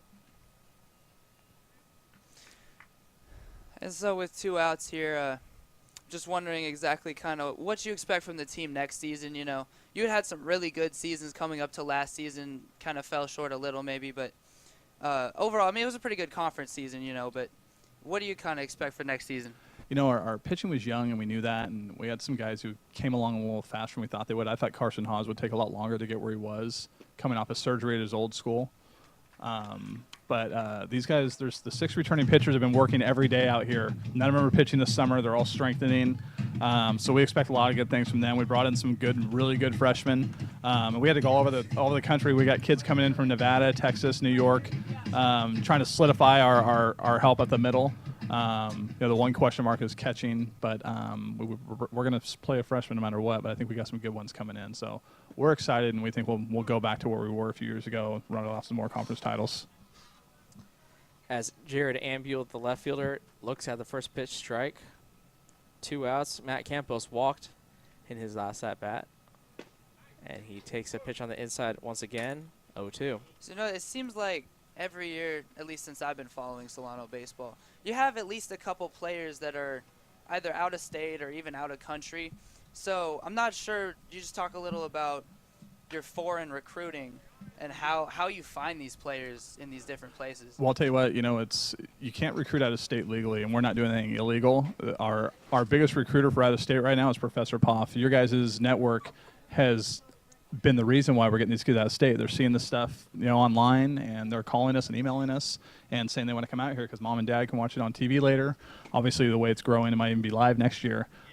So that's been a big plus is how we're getting those guys. You know, Andres, you know, a couple of other kids from Nevada, they're seeing that stuff, and that's how we're getting those kids out here. And so it's done legally. We're not having to contact them. Then we go out and follow up and watch a video. Or as Ambule skies that one into the outfield and is put away for out number 3.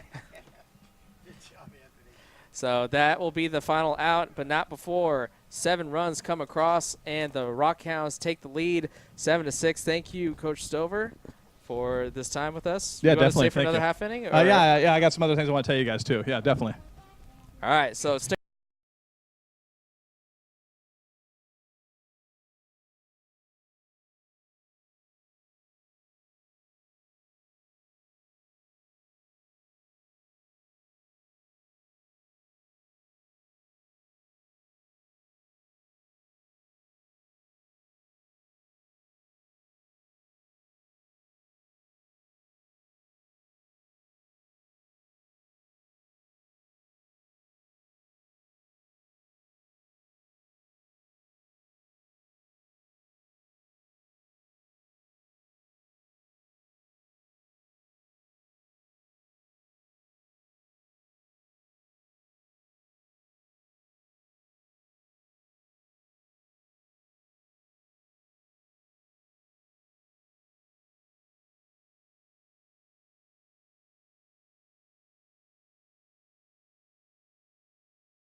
All right, here in the top of the 4th, the Rock Hounds lead 7-6 after a long half inning of baseball with let's see, 13 hitters coming across the plate in that bottom of the third alone.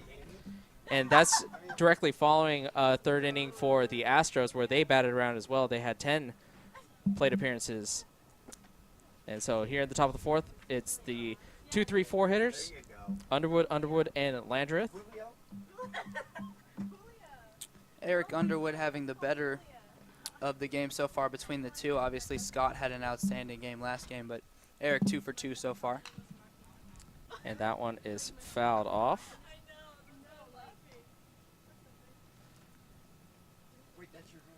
And so Ryan Pierman is trying to get back his rhythm.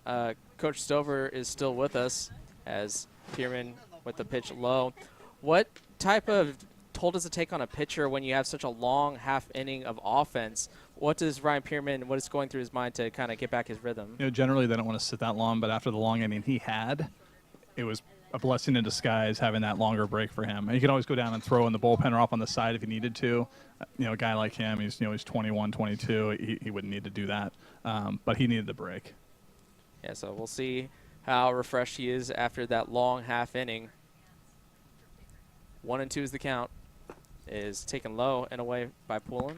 And it's got to be refreshing. The last inning you had, you come back and you're down 6-0. You got to be a little ticked off, and then you get back out there and you have the lead now 7-6. Off the end of the bat, and Garland Webster cannot field that ball, so Underwood will reach base. Yeah, you know, it's obviously great when you give up that many runs and your team comes back and bails you out and scores some runs, and you like to see that ground ball be made cleanly. That would help it a little more getting that first out, but he's still one pitch away right here. And I don't know if you guys talked about it in the first broadcast, but the Underwood brothers both played at Yuba College back in 2011 and then bounced around, played a little pro ball too. So I think the last time they played was with the Vallejo Admirals. So these kids they're strong physical guys, so it's a good challenge for our pitchers. Yeah, we saw in the first game Scott Underwood hit 2 balls out of here as he takes a first pitch for a ball. Yeah, and one of them, I mean, the one to dead center is the farthest home run that I've seen hit at this ballpark before, because he hit it right over the 400 sign by a good couple feet. 1-0 pitch from Pierman is low. Ball 2. Coach, what's the longest home run you've ever seen hit here at home from either side? It would either be Tommy Pavesi or Vic Ferrante. Vic Ferrante with the old field hit one that short hopped the football scoreboard. So when we picked it up, it was on the track. Yeah, and Pavesi hit one in the playoffs over the second fence. Underwood skies it to center field. Joey Dotson shades his eyes. He puts it away for out number 1. Yeah, Pavesi I think in the 2008 regional, he hit 4 home runs in that 3 games, and one was an absolute mammal. I still have it on DVD that cleared the second fence. Wow. Yeah, some definite power hitters that have come through the Solano program. As third baseman Jason Landreth is up.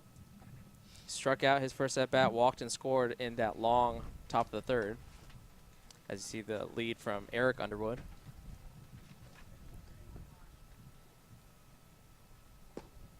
In there for strike 1. Yeah, so I've known Lando here since he was 17. And then when I coached pro ball, he was my 3-hitter, and then Jason Olson out of Napa was our starting pitcher. So there's a picture in the clubhouse on the cover of the Backward Reporter of the 3 of us in our steelhead uniforms a long time ago. And that one is low in the dirt. For Jason Landreth, the cleanup hitter.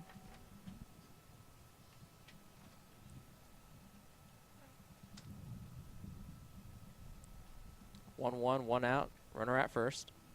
That one is hit a ton into the outfield. Dotson is racing back, and it will look up, and it'll hit off the base of the wall. The runner at first will be held up, and that cutoff throw from, looks like Webster, was in the feet of the third baseman, Pankratz, as Landreth with a 1-out double. Yeah, good thing that Pankratz kept that one in front of his body, because he did pull his head out of the way on that pick. So fortunate that it hit his body and did not get all the way to the fence. Would have scored a run. And that brings up Matt Konopsis with a 2-for-2 afternoon here. 3 RBIs, a single and a double. Yeah, Matt's actually older than me, but he started this team in the early 90s, and when we would play against them, They had, Lyle Overbay was their first baseman. A lot of guys from UNR. When UNR is really good. Bob Averall, Joey Inglet, who was in the Brewers organization for a while. So there was some good competition. We go up there and play at the old Moana Stadium in Reno. It's been torn down since, but he just loves doing it and just keeps bringing guys out here and getting them a chance to have some fun and be competitive. And hey, you still produce at the age he is, 2 for 2, 3 RBIs. Why not pencil you in at the 5-hole? Yeah, they tried. He texted me and tried to see if I was going to play against him. I said absolutely not. Those days are over for me. Oh, come on, no Stover back-to-back on a lineup card? No. You're trying to tell me you couldn't at least DH? No, I used to take swings here when new bats would come out. And that one was hit over the head of Dawson. That will score both runners. So, Canopsis, 3 for 3, 2 doubles, and 5 RBIs. Yeah, these guys, they don't get cheated, and they've been playing all these years, so it's not like they're taking time off. Kevin Mitchell's brother was on this team for about 15 years as well, and he was a monster too. So it was a lot of fun watching these guys play. You gotta love that little tennis grunt he gives every time he gets up there. And so the slow walk out. Looks like Coach Ayers will be pulling Pierman and going to the bullpen, or at least we'll talk to him about it. Maybe he'll buy time, maybe get one more batter. But now he'll take the baseball away and make the call to the bullpen. Okay, so Evan Facenda will be the man out of the bullpen. It'll be our first chance in the couple years covering Evan Facenda that we'll see him become a pitcher.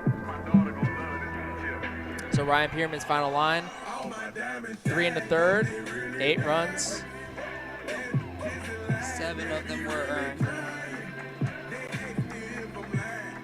So an ovation for Pierman as Facenda will take his warm-up tosses.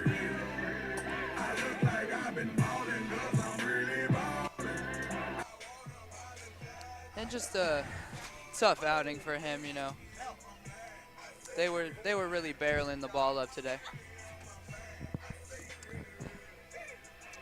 And so we will pause for a little station identification. You're watching the Solano College Sports Network. Brian Nelson here with Tristan Vector and our guest, Coach Scott Stover. You can watch all of our games on Fairfield Cable Access Channel 28 if you live in the Fairfield area. You can also check us out on Facebook.com/Solano College Sports Network, as well as YouTube.com/Solano College Sports Network, as well as follow us on Twitter and Instagram at SEC_Falcons. If you want more information on the Rock Hounds, rockhounds.com, I believe is the website. Rally Factory Rock Hounds.com. As Facenda takes his warm-up tosses. Coach, we're not familiar with the repertoire of Facenda. What pitches does he offer? It's funny. He can pitch a little bit. He's got arm strength. And for this summer, I think last time I looked at the stats, he had 4 innings pitched, no runs given up, and I think like 6 strikeouts. So I think he leads the team in strikeouts per innings pitched. Wow. He's a fastball, curveball guy. Doesn't really throw a changeup that much. But he just throws strikes. So it's good to throw him in situations like this, eat up innings, and he's done it before this year, just to kind of bridge the gap to get to later in the game. We saw the arm strength from left field in game number 1, almost throwing out a runner that was coming home. So we will see Evan on the pitcher's mound here as he completes his warm-up tosses. When he was younger on the junior team, we let him throw every now and then just to keep him quiet because he'd always ask. But it's good. Give him a chance to compete and throw strikes. And he's been doing this before, so it's not the first time. So he'll be facing Errol Hollinger, the catcher, singled and scored. In his first at bat, he reached on fielder's choice and scored. So 2 runs, 1 for 2 officially. And middle innings relief is really an underappreciated role, but if you get down early on in a game and you have a guy that can come in and, save the start, get you, bridge that gap down into later on in the game and keep your team in it, it's really something that's very important for teams. Especially if you're down. If you're down, in the 4th, 5th inning like we are now, that's a good time to do that and just get to some relievers late in the game. Facenda's first pitch was low and away for ball 1. Next pitch in there on the outside for strike 1. And being a Tigers fan myself, I know how important the bullpen is because ours was so bad last year. We would lose games where our starts were really good and it would be a close game, and then the bullpen comes in and blows it late, and it just really kills your confidence as a team. It slows your momentum. Yeah, throwing strikes is the most important. Just come in and throw strikes and give your defense a chance to bail you out of the inning. 2-1 pitch is in there for strike 2. I think that's one of the strengths for Solano's program over the last couple of years has been like the closer's role out of the bullpen. Adam Coates 2 years ago had a really great campaign. Jay Wagner didn't give up an earned run last year. So that's something that Solano has been afforded. Yeah, the back end of the bullpen can really be the most important. The middle innings do matter, obviously, but if you have a solid back end, you're going to win a lot of games. So Evan Facenda has pitched a full count here to the catcher, Errol Hollinger. The DH, Canopsis, standing at second. That one is hit well into left field. Ambule is looking back. He's looking over the wall. That one's out of here for a 2-run shot. Errol Hollinger. Second time he's hit a home run today. We saw him hit a homer on his first at-bat in the first game, and really a lot of power from this Reno team. We've seen it several times now. Still a good game, though. 4th inning, plenty of time for the Rock Hounds. So now it is 10-7, the Astros lead. And this is where you get to the point, too, where you have a doubleheader tomorrow against a good collegiate program, so you got to kind of save your pitching and just see what we can get out of Evan here. Whether he gets a few more runs or not, it's not really the issue. Just trying to stay in the game as long as possible. He'll be facing Jesse Brown here with 1 out, 3-run deficit as he takes a pitch high for ball 1. Jesse Brown played second base in the first game, playing first here in game number 2. Takes a pitch outside for a ball. Good hitters count for the first baseman. 2-0. Fouled off. Facenda working at a pretty quick pace on the mound. Yeah, and it's, one of those long doubleheader days. I don't think anyone's complaining about him quick pitching.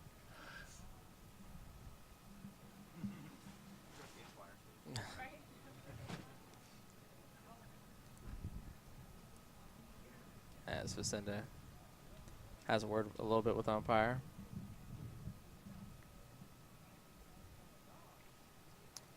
Two and 1 is the count to Jesse Brown, who tripled and scored last half inning. Astros lead 10-7. Still only 1 out.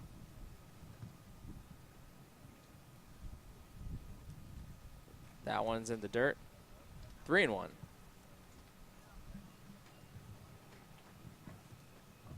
Got to throw a strike right here. You don't want to give out any more free passes. We've seen too many of those today.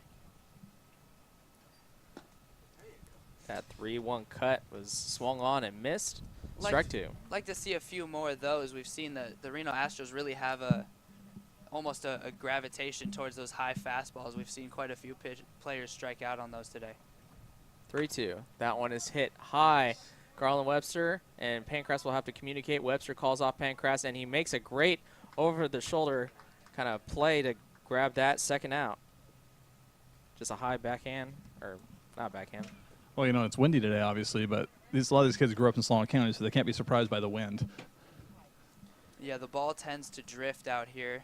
You get it up in the jet stream, and you really got to be able to react to which way the ball starts to go. So with 2 outs now, Ryan Ford is at the plate. Singled and walked, 1 for 1 here in game number 2 of this doubleheader. As Facenda's breaking ball is low for ball 1. And how difficult is it to play infield here at Billy and Louise Yarborough Stadium? We've seen some tricky hops here. Is that typical of the home field here at Solano? No, what it is with the weather, it's been warmer the last few days. Today's been really nice, but the last few days where that was really warmer, and then when the wind kicks up, it dries out those edges, and then the dirt gets a lot faster too. So when we get done today, we have that doubleheader tomorrow. We're soaking down some spots here on the edge of the infield just to get it softer. Yesterday wasn't much of an issue. It didn't start getting warmer until yesterday, and so today I saw that bad hop of our first baseman's head, and it just dries out so fast with the wind. So Evan Facenda has jumped ahead 1-2. That is hit a ton, but foul. Pancras is going to give chase, but it's going to land in the bullpen. And I just want to make a quick note. You know, we found out today we got to make a little coaching change. Coach Andrew Ayers was offered a paid position at Sacramento State University, which does not allow him to continue to coach this summer. So tomorrow will be his last day with us, and Robbie will move up and be the manager, and we'll bring David Fernandez up from the younger team to help out as an assistant. So it's good. So Ayers has really done a great job for us this summer. We're going to miss him, but we understand, you know, he's got to pursue his career at the college level. So we congratulate you, Coach Andrew Ayers, on your position at Sacramento State. Like Dawson Bacco is a player that you'll be able to continue to work with once Bacco goes to the 4-year level.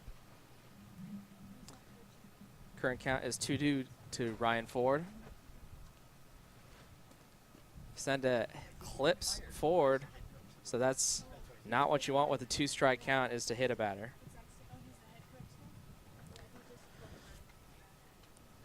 So that'll bring up Lance Lazarino, the shortstop, here with 2 outs.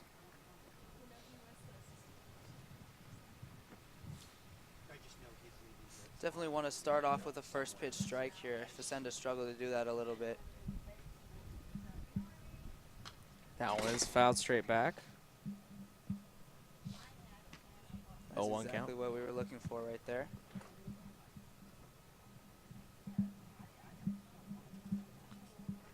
If you can limit the damage to just this 3-run deficit, we've seen what the offense can do, scoring 7 in the last half inning. Swung on and missed. Strike 2. Yeah, just a wave of a swing right there, kind of unsure of himself as he stepped in for it.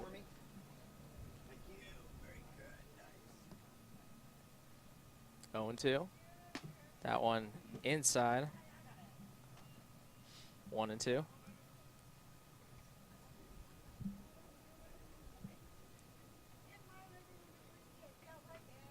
Runner at first. 2 outs. That one's in the dirt. Good block by Poulin. He's trying to pitch. At least he's trying to actually make pitches. The swing and miss, the one waved at, was a changeup that just kind of hung up there. And that's why I think the hitter was a little indecisive. So featuring his breaking stuff, trying to get this last out here. And that curveball is away and low. 3 and 2. Yeah, so we got ahead 0-2, and he falls behind to a full count right here. So you got to throw a strike right now, probably going back to the fastball. Runner goes, and that one is taken inside for ball 4. So I was going to say second straight inning just because of my scorebook, but Kerr actually batted around last inning, so this is his first at-bat. Should Kerr reach base, they would have batted around for the second straight inning. So the 9th batter here in the top of the 4th. 3-run deficit, 10-7 is your score. The Astros lead. 2 outs. Runner at first is Ryan Ford, the second baseman.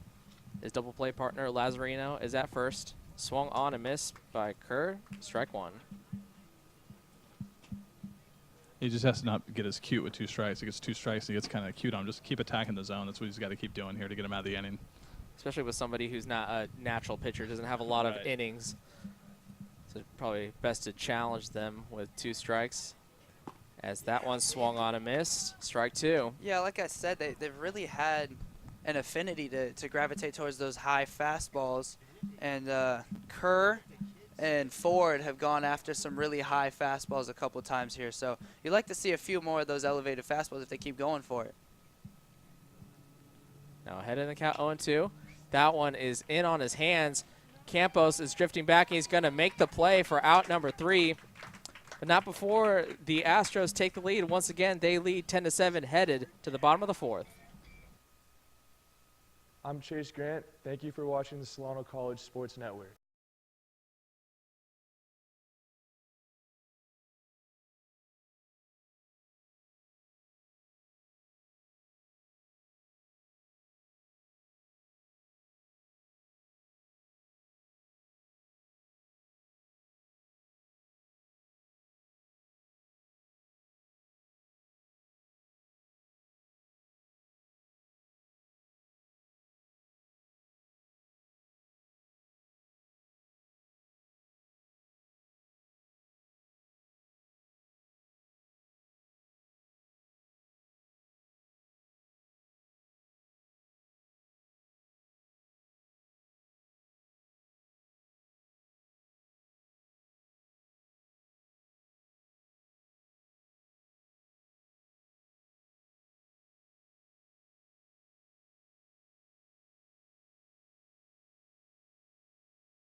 Here in the bottom of the fourth, we have the 3, 4, 5 hitters.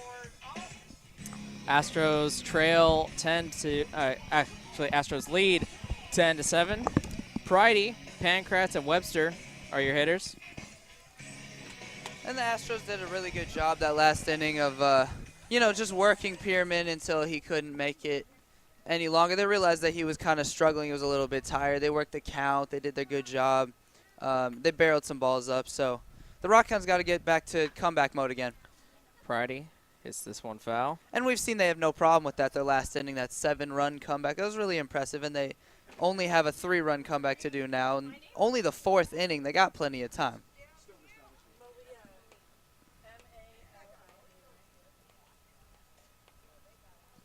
Pridey hits one to the opposite field. Underwood got a late break on it. He's drifting back. He cannot make the play. Pridey will head into second as Underwood misplays that ball in right field, and Pridey will stand at second base.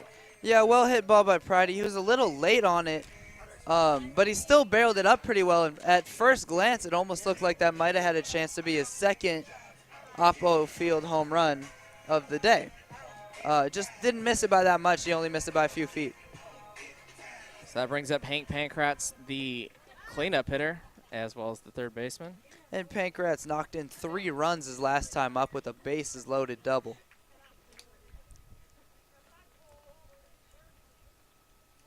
And we saw the power that Pancratz possesses. The former 2-year player out of Yuba. First pitch is in the dirt, but not able to advance his Pridey.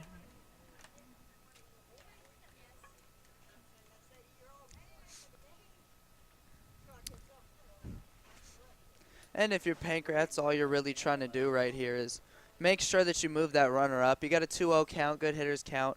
Make sure you get that runner over to third. That's your job. Next pitch inside for a strike. And that's really how you have to treat it as a baseball player. It's literally your job. Like, you got to treat it like you're going to be fired if you don't get this job done. You got to get that runner over to third. Pancratz swings and misses, strike 2.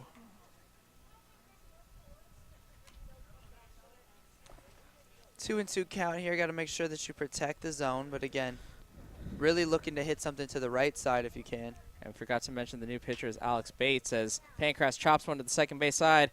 Nice play by Ford, but Pancratz is going to beat it out. Great and there speed. you go. I mean, that's absolutely exactly what I just said. That's what you want to do. You have to treat it like a job, like you're going to get fired if you don't get this runner over. You got to hit the ball to the right side any way possible. Get that runner over, and hey, sometimes you hit it to the right spot, you get a hit out of it anyway. That's what he did. Now you got 2 runners on, nobody out. Great job by Hank Pancratz. That's exactly what you look for.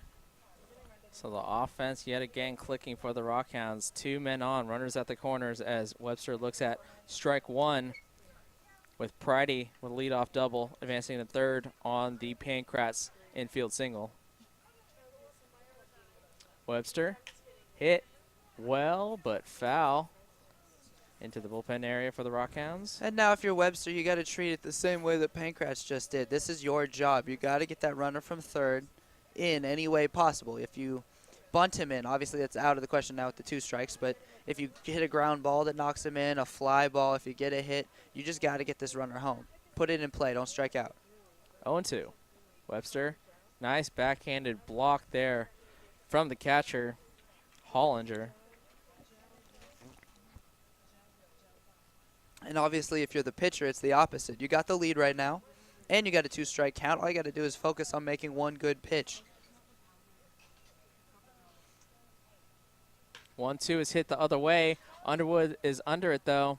He'll make the play. Tagging is Pridey. Pridey will score easily. And there you go. I mean, that right there is just good baseball all the way around. You just, like I just said, I mean, Webster and Pancratz, they had jobs to do. They knew what their jobs were. You get a leadoff double, you get that guy over to third, then you get him in. Now that's how you slowly chip away at leads and come back.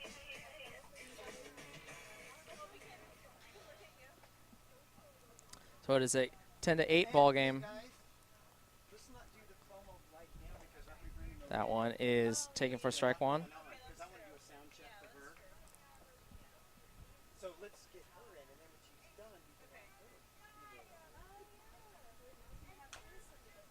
That one is hit foul. We 10 to 8. No. I already did it.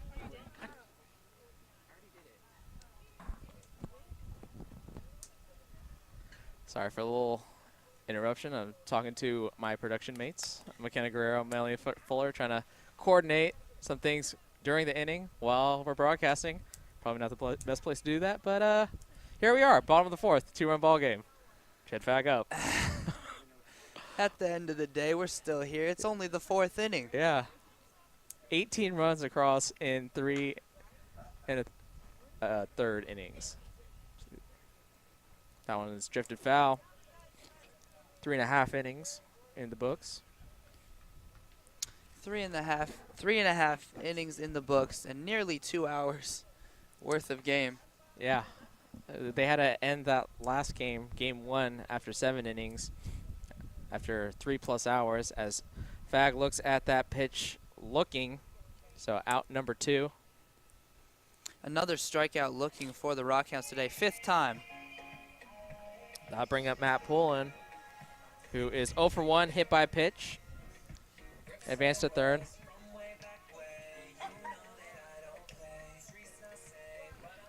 So Bates has given up 1 run here in his first inning of work. Poulin hit by a pitch his last time up. Solid line drive to right field his first time, though, so he's looking to get another solid pitch to hit this time up. I mean, not that you don't take the free base, but getting hit by a pitch multiple times really isn't fun. That was ball 1.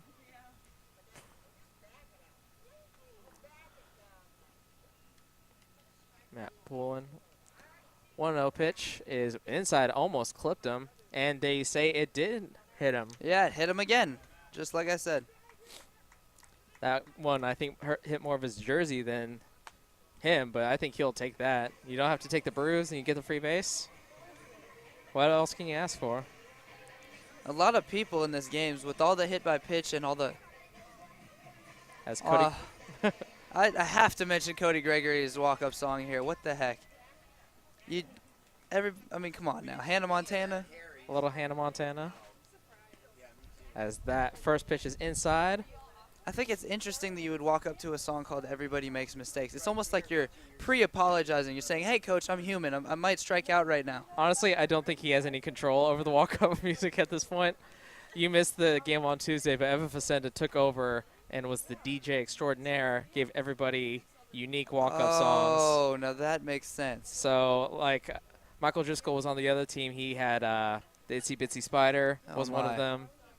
They had the My Little Pony theme song. I guess you can why have Summer League if you can't have fun with it? Exactly. So having a little fun at the expense of your teammates. As Cody Gregory falls behind the count 1-2. 2 outs, 2 runners on. Chance to cut into this lead. And Chance fouls to off. come up with a clutch hit right here. I mean, this is the clutch situation. You got 2 strikes, 2 outs, and 2 on. And a 2-run game.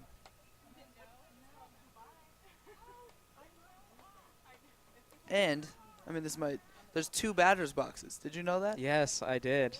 And there are 2 eyes looking at the pitcher. 2 batting gloves. And 2 shoes. That one is a ball. And now it's a 2-2 count. Hey, sometimes you don't have 2 batting gloves. You look at Hunter Pence for the Giants, wears 1 batting glove. So that's not a given, folks. This is a rare occasion, 2 batting gloves. All I know is it is a 2-2 count.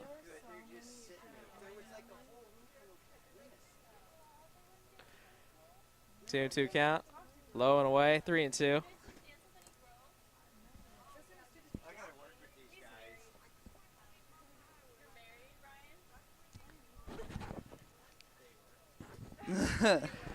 Three and 2 count, 2 outs.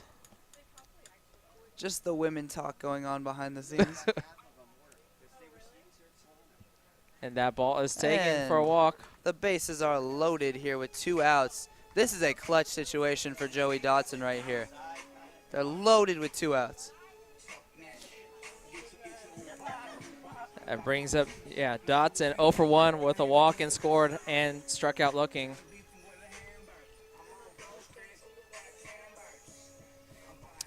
Big situation right here for Dotson. And, you know, we've seen a lot of guys take the first pitch But if it's a strike with a bases loaded 2-out situation like this, you just don't take that looking, right? Like, if he throws a fastball right down the middle right now, go for it.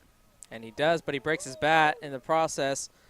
Great play by the shortstop to gun down Joey Dotson. So that will end the inning. They score 1 run. They cut the deficit down to 2, but the Astros still lead 10-8, headed to the top of the 5th.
We're here in the top of the 5th inning with, let's see, bottom of the lineup.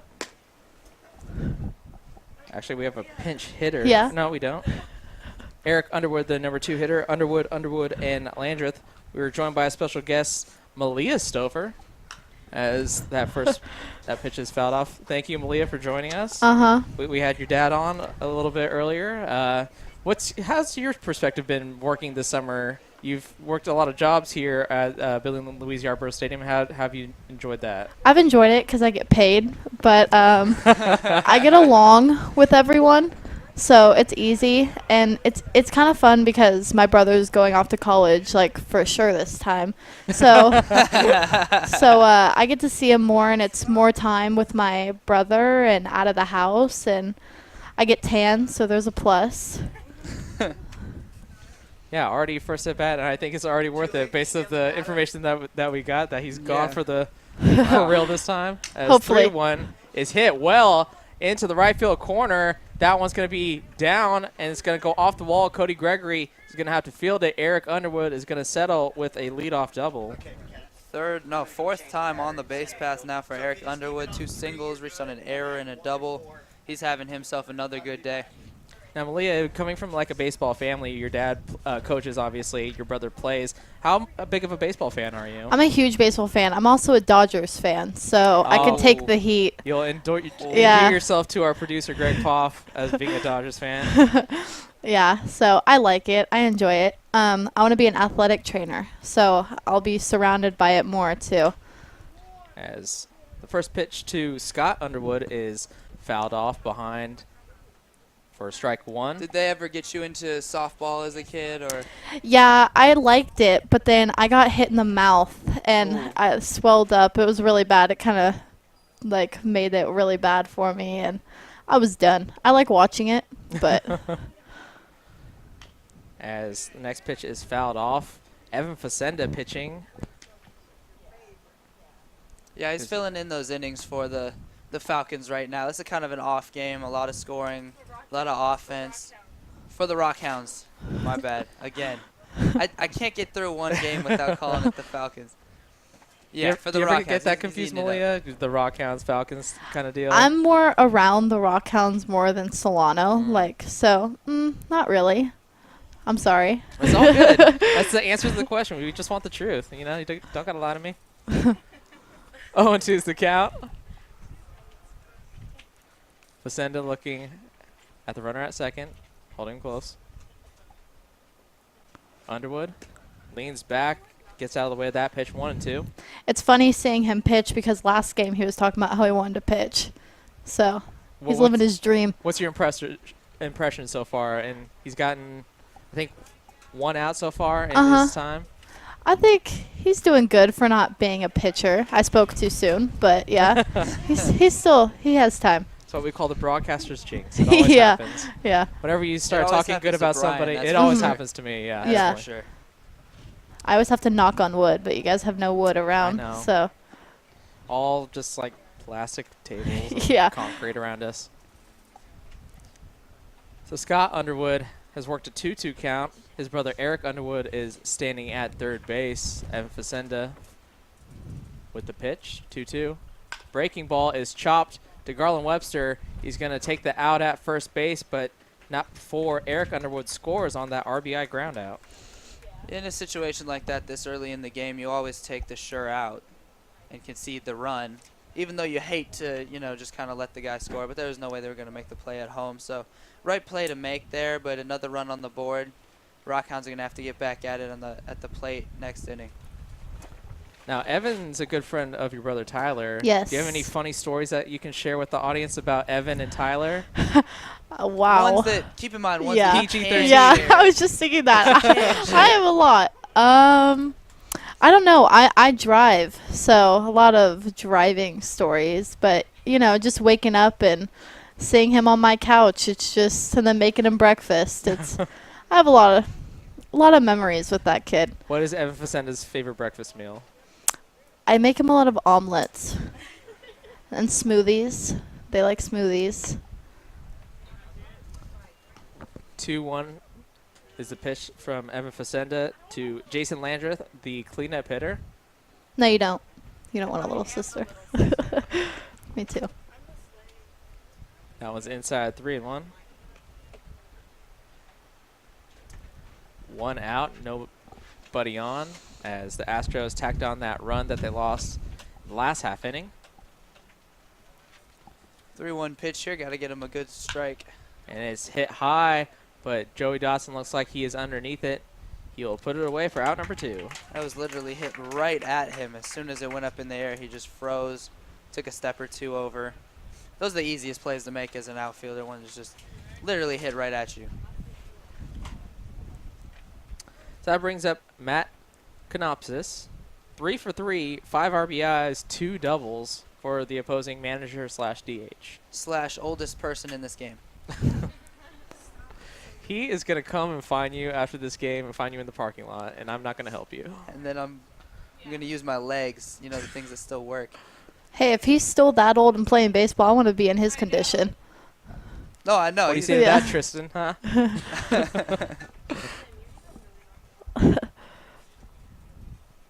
Swung on and missed. Nice pitch there by Facenda. Got him off balance. He's hit 2 balls really well for extra base hits. I think he's looking for a home run. I mean, his single, too, it should have probably been a double if he was a little faster because it was a line drive to left. So he's really hit all 3 of them really well. That one is high. Ball 2. I'm hoping he makes contact here because that grunt, I mean, that's what the fans pay to see. Serena Williams at the plate. That one is taken for a ball. Man, your confidence is just growing and growing every pitch. It's not wise, my friend. 3-1. Swung on and missed. I remember the first game I called that football game. I didn't say anything for like plays and plays. You guys would have to figure out how to get me in there. Yeah. I'm at now my we peak can't right stop now. him. We've created a monster. I'm at my peak right now. I'm only getting better. You're at the pinnacle. 3-2, 2 outs. That is hit well. In the outfield, Ambule and Dotson charging. Dotson calls off Ambule, and that'll put him away for the 3rd and final out. They tack on a run. They lead 11-8. The Astros do over the Rock Hounds. We'll head to the bottom of the 5th.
Back here in the bottom of the 5th, top of the order, due up. Matt Campos, the second baseman. Jared Ambuel, the left fielder. And Jack Pridey, the DH, facing Bates in his second inning of work. Alex Bates gets in a couple warm-up tosses. Campos had a solid 3rd inning with a single and a walk. Struck out looking to start off the ball game. He also walked his last at-bat in the 4th inning, or in his second at-bat in the 3rd inning. That's the tricky part about batting around, is figuring out when players did a certain thing. And so he had 2 we got at-bats. some really messy scorebooks today. Yeah, back-to-back crooked numbers. The Astros batted around, and then the Rock Hounds immediately batted around. And then the Astros sent 9 batters to the plate, so a lot of offense here. As you can see, 11-8 only in the 5th inning here. Some really inflated statistics for the middle of the Rock Hounds order, too. You look at RBI from Ambuel and RBI from Pridey, 3 from Pankratz, and 2 from Webster and 1 from Fag. So from 2 through 6, you've got all players with runs batted in. And for Campos and Ambuel, you really want to set the table there for all the RBI guys hitting behind you. And Campos has done a good job. 666 on base percentage with the single and the walk. They're still finding themselves trailing, though, so, I mean, you got to keep that comeback mind state the way that you had in the 3rd inning, and they knocked another run off in the 4th inning. So they got to keep on chipping away slowly, you know, or fastly. I mean, if you want to have another 7-run inning, we're not worried about that. But you got to keep on, at least try to shoot for at least a run an inning from here on out pretty much steadily, you know, and look for some good pitching. So we'll see if you can't get a run across the board here with Campos as he takes the first pitch for a ball.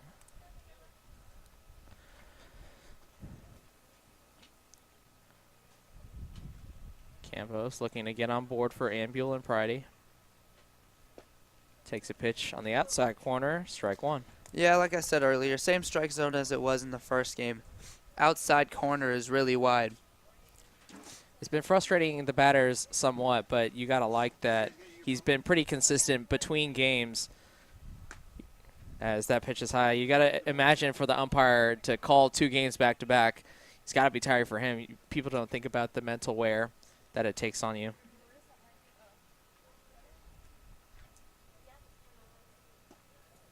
Next pitch in there for a strike, evens the count 2-2.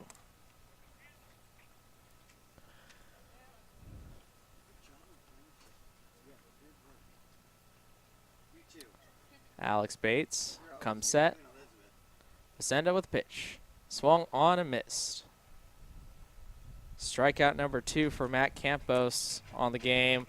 Now 1 for 3. But at least he swung that time. Striking out looking is never fun. And my head coach would always tell us like this. He's like, if you're going to go down swinging, you know, you're going to be a warrior. If you're going to strike out looking, then you're going to look at the bench. And he meant it too. Every time someone struck out looking, no matter who they were, even if they were a starting player, we had an automatic rule. They instantly were taken out of the game. Wow. Every time. And then they might come back in if their replacement strikes out looking. You know? And that happened too. But even his own son, man, if he struck out looking, it was over. That is unfortunate, as Ambuel has worked a 1-1 count after swinging and missing that 1-0 pitch low and in. There's pros and cons to that. You know, sometimes there'd be guys up there a little nervous. They'd swing at a pitch that's not even a strike because they're so worried about striking out looking. But overall, it forces good habits. That pitch is low and away for a ball. 2-1. By the end of the season, everyone on the team was really good at protecting with 2 strikes. Who's going to cue you guys?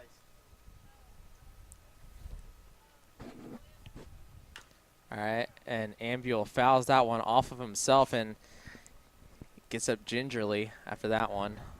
So Julia, definitely not going to be. He's going to definitely field that one tomorrow. then I'm going to tell you to go, and then you tell them to go. So that count still stays 2-2 to Ambuel. 1 out.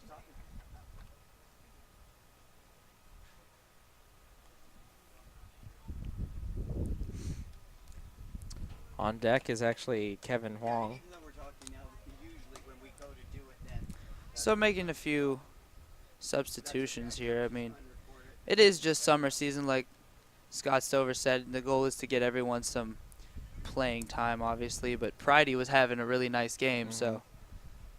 I think he proved his point, though. I mean, Pridey is one of the few players who played in both games, so give him a little break. We're playing a doubleheader here at Bill and Louise Yarborough Stadium tomorrow on Sunday, so they're going to be busy, and so you get rest where you can.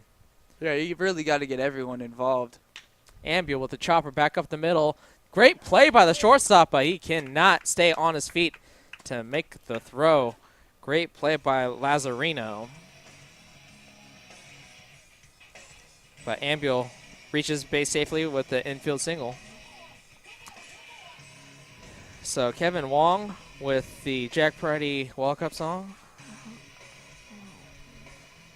will pinch hit for the designated hitter. Wong, a catcher by trade, was the catcher for that 24-8 victory over the Mudcats on Tuesday that the Rock Hounds enjoyed.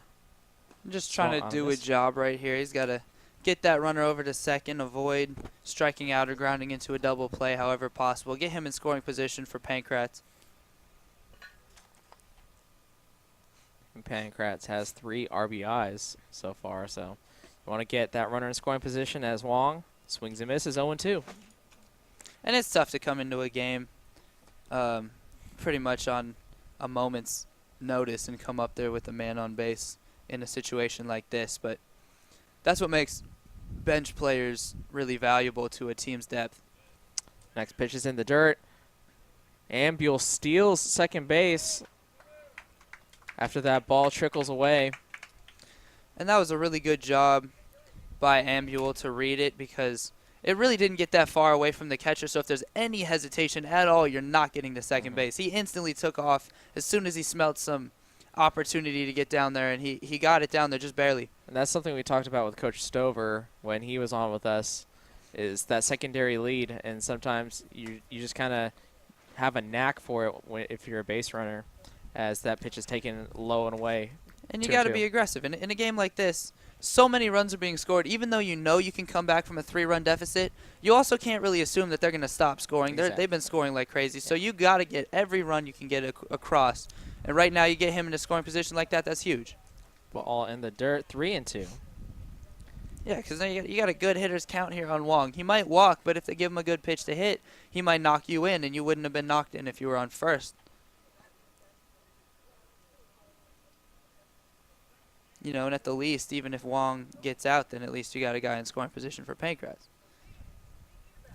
Yeah, the tying run is on deck in Pancrats. Wong takes that pitch on the outside for strike 3. And that right there is an example of why that was a really good play by Ambuel, because Wong was not able to get him over. So we'll see what Pancrats can do. 2 for 3, struck out looking, doubled and scored, and singled. Also, 3 RBIs on that double after he cleared the bases loaded.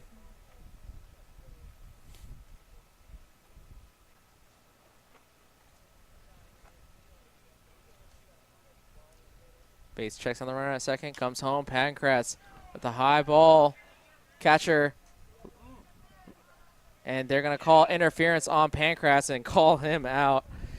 It looks like the catcher didn't even try to get around Pancrats. And why would you? Pancrats he nearly just ran into him. Yeah, Pancrats is not too happy about that. Throws his gloves down. And you can see why he's upset. And we will head to the top of the 6th, but not before we send it over to Melanie Fuller and McKenna Guerrero. Hey guys, I'm McKenna Guerrero alongside my broadcast partner Melanie Fuller, and this is the Solano College Sports Network. If you have an interest in the career in sports broadcasting, whether it's behind the scenes or in front of the camera, this is the class for you. Class is held every Monday and Wednesday from 1:30 to 4:30 in room 121 alongside the library building. For more information, contact Greg Poff at gpoff@solano.edu. We hope to see you here next semester. And remember, it's more than just sports. It's an education.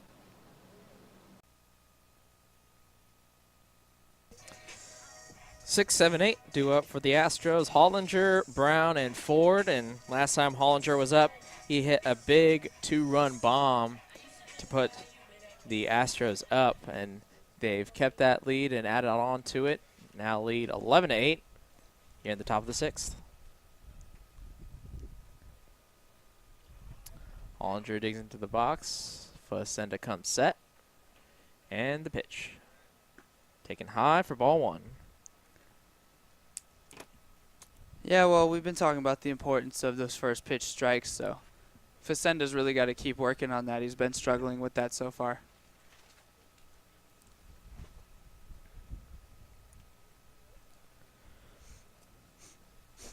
And again, Facenda not by trade a pitcher. 1-0 is the pitch. Taken high. Got out of the way of that one, did Hollinger. And as soon as 2 balls have come across here in the 6th, some activity in the bullpen. Kirby Broadbent, the first baseman / pitcher. Start some long tosses as Hollinger hits one deep into left center field. That one's out of here. 2 home runs here for Errol Hollinger. That one was no doubt about it. That is his 3rd home run of the day, and man, he really likes left center field. All of them hit out to that part of the park.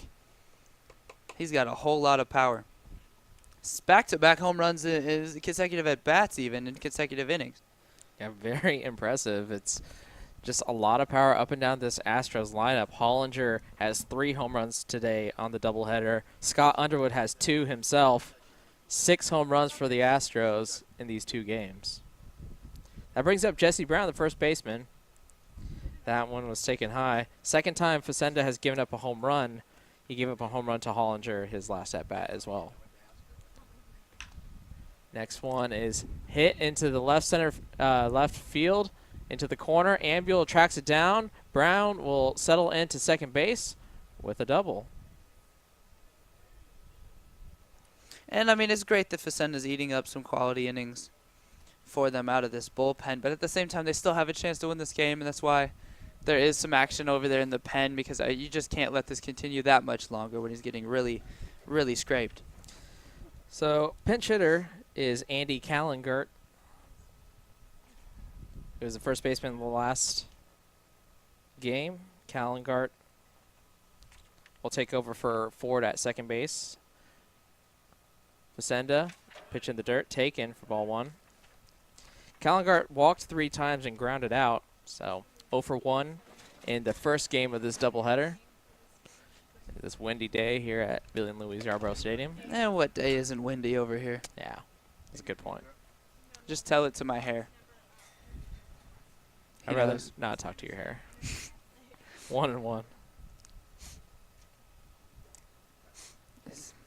If I was to talk to you here, I'd ask you different questions. Like? Like, why are you so inspired by Justin Bieber? 1-1. I hate you. In there for strike 2. My hair has feelings too. Just like Justin Bieber, he has feelings. 1-2. No outs.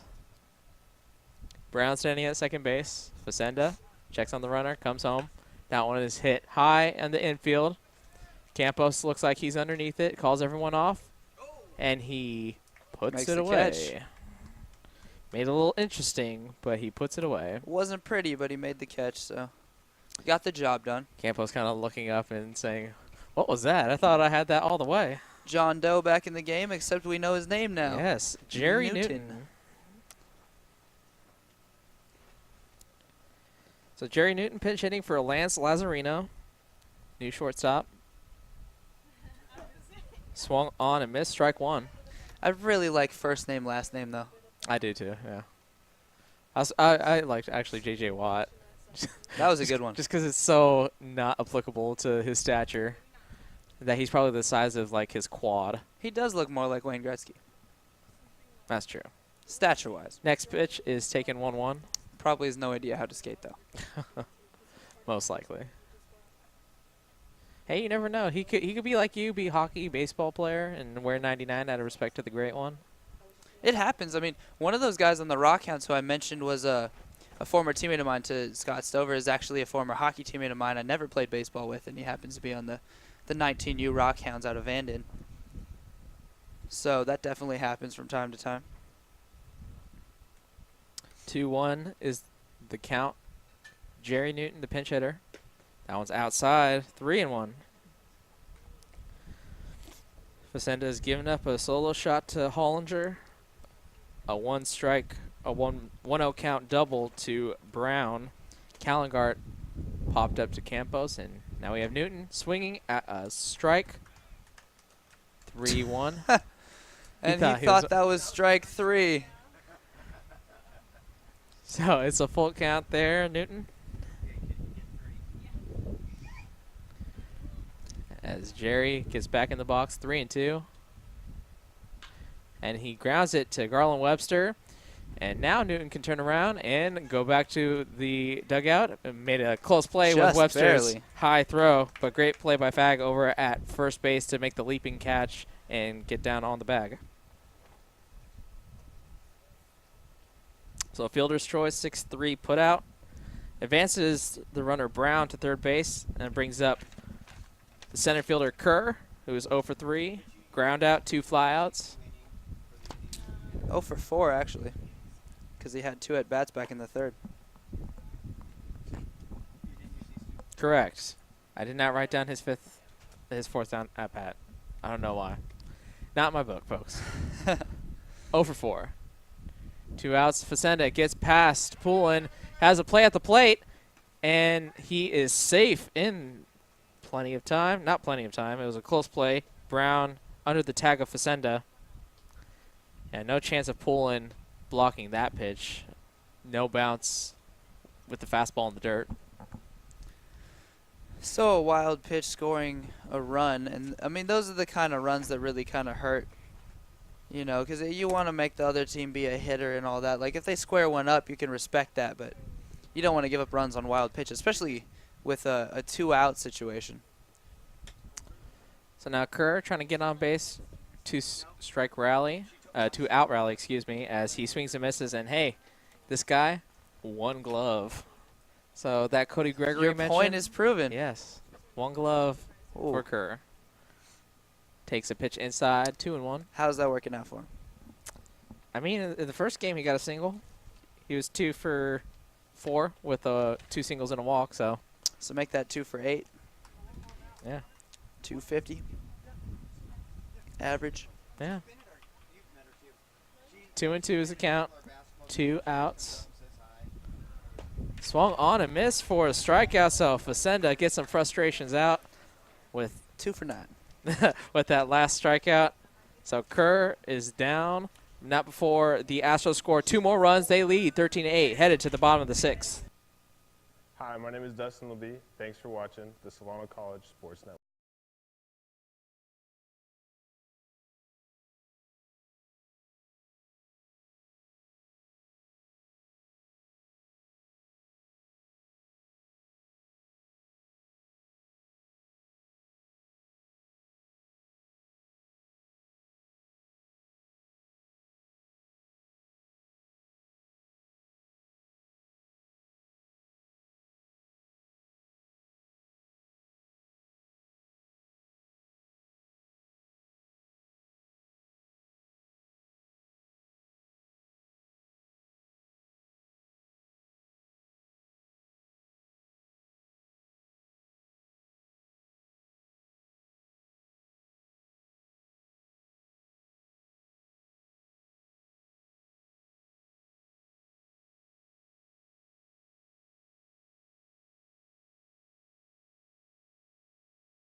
New pitcher for the Reno Astros is Leo Fuentes. He'll be facing first Garland Webster, the shortstop, Jed Fagg, the first baseman, and Matt Poulin here in this bottom of the 6th. Rock Hounds trail by 5. Fuentes trying to hold that lead. This is a good lead to have if you're the Astros because, once again, you can't be beat with one swing of the bat. You can get a grand slam and still be winning. So this 5-run cushion is going to be important to maintain. And we've seen their offense of the Astros keep adding on runs even when they didn't have to.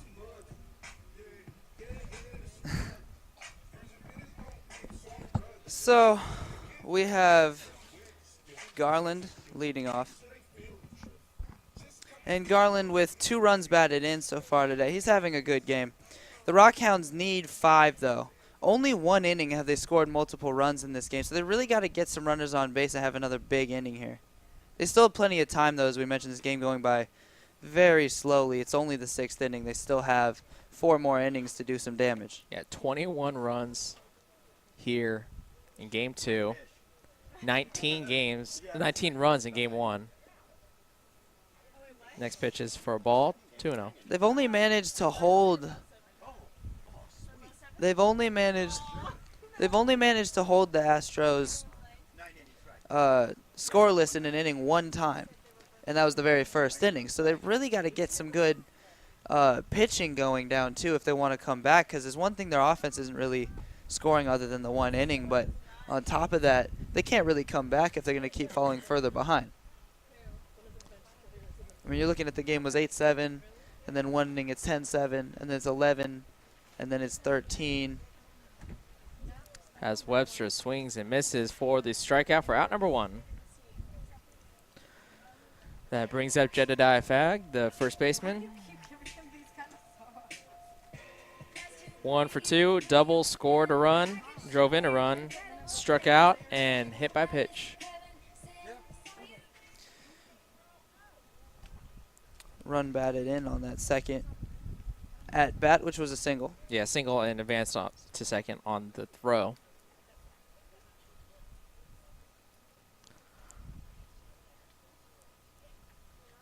As Fuentes falls behind in the count 1-0. 1-0 is popped up. That's going to hang up for the second baseman. New second baseman out there makes the play. Yeah, a little unfortunate there. That just hung up there long enough. Really looked like it might drop. Yeah, Jesse Brown moves over from first over to back to second where he played in the first game. Callan Gurt is at first now, and Newton stays in at short. So that brings up the catcher, Matt Poulin. Poulin hit by a pitch his last 2 plate appearances, trying to avoid the trifecta. That one's in there on the inside corner, strike 1. He's been hit by pitch each of his last 2 times, and we know that's not very fun, although the second time wasn't too bad. It hit him on the jersey. Either way, he's ready to hit right now, and he could use a pitch to hit right now. Next one's in there, strike 2. You got to come up there looking for strikes, though. In a situation like this, you're down by 8. You got to be the aggressor. You can't come down here and watch a whole bunch of called strikes. You know, in the first 2 pitches here, that's what he did. So he's got to be ready to swing right now. 0-2 in the dirt. Wise decision not to swing at that one.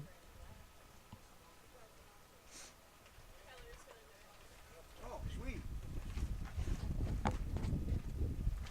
1-2, 2 outs. Swing and a miss. So strike 3, 2 strikeouts for Fuentes in this half inning of work. Finally a 1-2-3 inning, and we'll head to the top of the 7th.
We're here in the top of the 6th. Astros lead 13-8, Top of and the we're top of the 7th, and we are joined by 2 special guests.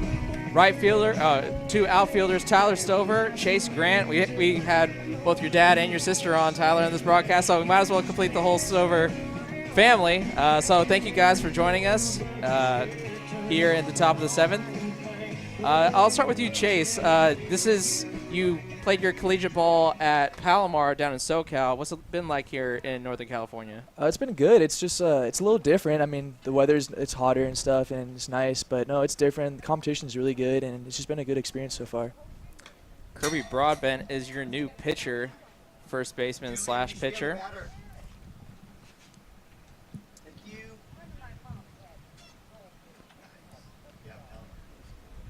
And what can you guys tell us about Kirby as a pitcher compared to him as a hitter?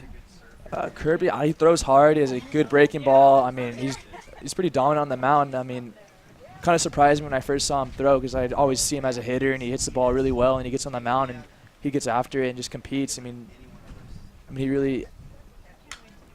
can really beat you with the stuff he has. Well, one pitch fouled off by Eric Underwood.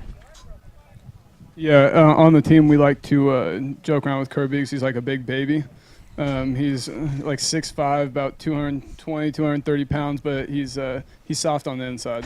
So and I'm convinced my man Hank at third base can beat Kirby in a fight. We tell him all the time. Swung on and missed. What can't be beat is that pitch by Underwood, swung on and missed for the first out. So he's kind of like Kirby the cartoon character, kind of plushy. Exactly. Yeah, he's just a big oaf. Yeah, I guess is the best way. But he's hilarious, and he's someone that we all like to be around. Always has a smile on his face, so he's definitely a good teammate. Yes, you guys seem like you enjoy playing with each other. Definitely. Chase, what's your experience been like with our kind of SCSN crew been around with all the cameras and stuff? Oh, it's definitely really cool. I mean, at Palomar, we never had this. We never had anything that was even close to this. I mean, our games, we just played our games, no broadcast or anything. So it's a cool experience, and yeah, I enjoy it. Tyler, what's it like to be back in the broadcast side of things rather than being on the field? Well, I missed all you guys over here. I know that Poff wanted to try to joke around with me asking if I still knew how to do this.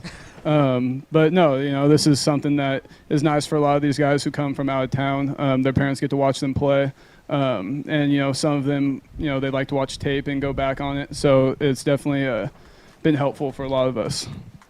Yeah, it's been super nice for my parents to watch me play and stuff, and they enjoy it, and they like all the commentary, and it's been a really good thing for the summer. The 0-1 pitch is fouled off by Landreth, goes down to the count 0-2. So Kirby doing a pretty good job on the mound, getting the first couple outs, and pretty quickly was striking out Underwood and grounding out the other Underwood brother. Both of those brothers have done pretty well with the power in the doubleheader here. Broadbent 0-2, takes a pitch high. Tristan, do you have a question for either? One of the things that can be really tough about the summer season is kind of the scheduling. You got, like specifically right now, you got back-to-back doubleheaders on 2 days. So just kind of run through with, people who don't play baseball, what it's like to prepare for back-to-back doubleheaders. Yeah, so we've had the last 4 days off, and it's kind of hard to stay in rhythm, kind of just stay consistent, getting your ABs, seeing the baseball. I mean, that's hard to come back after 4 days of taking off and getting back in there. But we do stuff on our own, too. We come to the field and take BP on our own, hitting the cages and stuff to keep it loose. And then also coming back for a back-to-back doubleheader. I mean, it's definitely a grind, but a lot of us enjoy it. And it's fun. It's nice to just get out here with all the guys and just compete. Yeah, and for me, I think the best advice is hydrate. Make sure you drink a lot of water. Make sure that you're able to last for 4 games in 2 days, which is tough, especially if you play, like for me and Chase, he plays center and I play right, running out there on and off the field. That gets overlooked a lot. So making sure that you hydrate, you stretch a lot, As that one is struck well, Ambule is back. He's looking for it, and it's going to fall over his shoulder. So Landreth will reach base with a 2-out double. Yeah, that wind's brutal today, though. Yeah. We've seen a lot of players have trouble with high fly balls, especially on the infield. Yeah, Trying to- game one, I wish you had me and Chase mic'd because it was just us complaining about the wind out there. Oh, yeah. Yeah, the whole time. I mean, it's blowing every direction, different speeds everywhere. I mean, it's a couple fly balls I couldn't even pick up. And now batting is the manager / DH. Not sure how many times you've had that in your playing experience. Kanopsis, the DH. I've seen it one other time. That's it, though. Hey, he rakes, though. Yeah. Yeah. He still has it. I hope I can swing it like that when I'm that old. We were joking that maybe his jersey number was his age. I think actually, I'm pretty sure it is. It is? Yeah. Yeah. There you go. No, he is 51 from what I'm told. So I'm curious next year if he's wearing number 52 or what. Yeah, as long as he's not playing until he's Jerry Newton's number, which was 99. Oh, yeah. I mean, could you imagine the little walker walking down he the might first be. base line? I wouldn't put it past this guy. Yeah. I have a lot of questions for him, a lot of life questions. Yeah. That's a guy I'd like to see mic'd up as the manager and a player. Exactly. He's probably one of those guys that relates everything in life to baseball, you know what I mean? Like, he'll be just like, yeah, you know, women are like curveballs. You got to be able to read the spin on it. You never know which way it's going, you know? Oh, yeah. And he looks at that pitch for strike 3. So Kirby Broadbent strikes out 2. It's kind of a short inning. You guys want to stay around for another half inning? Yeah, of course. All right, so we'll be back with Tyler Stover, Chase Grant. The Rock Hounds trail 13-8.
Back here in the bottom of the 7th, 8-9-1, due up Cody Gregory, Joey Dotson, Matt Campos, Brian Nelson here with Tristan Vector, and still with our 2 guests, Tyler Stover and Chase Grant. So, fellas, we talked about the doubleheader. I think having 2 back-to-back doubleheaders, it kind of showcases the Rock Hounds' depth as a roster. You guys have a lot of quality hitters and defenders up and down your roster. Especially in your outfield positions, is there any internal competition between you guys to try to challenge each other? I wouldn't really say competition. The thing that's nice about this team that might be a little different than higher up teams is it's all about getting your reps in. Performance isn't necessarily the first priority for coaches. You know, they want guys to get the reps and things like that. But it is nice to have depth. Like for me, being able to play game 1, I get to sit today or this game and then play both tomorrow. Being able to run out someone quality in situations like that is nice. And I think all of our outfielders do a great job. Cody Gregory, who goes to Solano, he's been playing really well. Joey Dotson can play it all. And, you guys saw his 6-for-6 game the other day. So it's definitely been nice, and it's been nice to play with guys, like Chase, other guys going to hearing their stories, what schools they came from, what schools they're going to. So yeah, so far it's been a good summer. As Gregory takes a first pitch strike.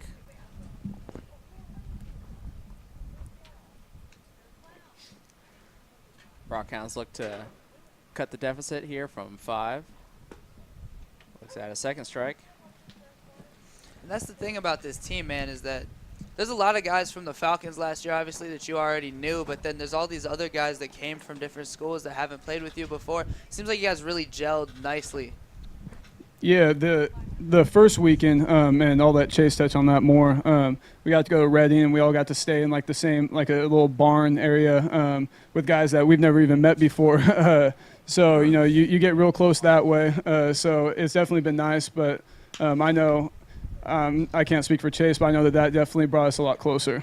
No, yeah, for sure they did. I mean, that was my first time with the whole team. I mean, I didn't really know anyone I met Tyler the day before that, but we just staying together in a barn. I think we had a 3-game series up in Reading. That was really nice to get to know everyone close quarters, and then I actually just play with them and just figured everything out. That was really good to get the summer going.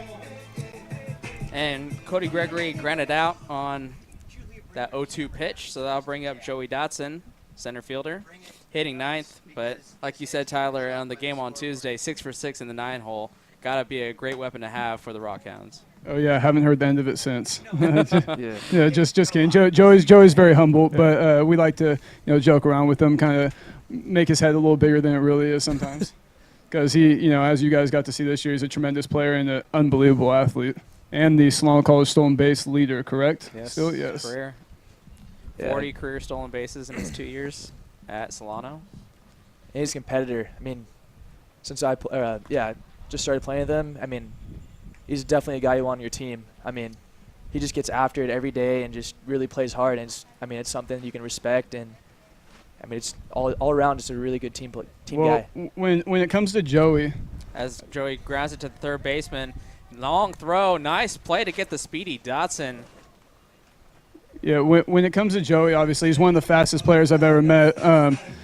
Sometimes he likes to come up to me and flex and tell me he can hit home runs. So sometimes you just have to kind of grab him and tell him, hey, Joey, just hit it on the ground and run fast and then steal second, steal third, and let one of us drive you in.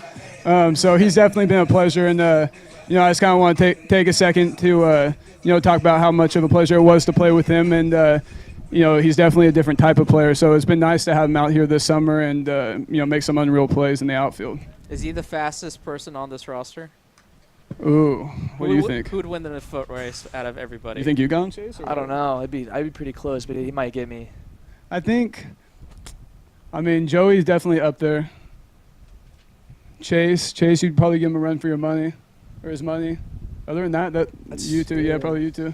Two betting favorites. I'm not gonna say Kirby. As Campos looks at another pitch. I think Kirby could run fast if he really wanted to. I don't. All right, who can win in a foot race, Broadbent or the opposing manager? Ooh, I think the opposing manager has opposing manager, and I want you guys to bring Kirby over and tell him that we all said that. Yes. Okay, we will let him know. Thank you, Tyler. Thank you, Chase, for joining us. We will head to the top of the 8th. Astros still lead 13-8.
Kirby Broadbent back on the mound, and he'll be facing Errol Hollinger, who's looking for 3 home runs in 3 straight plate appearances.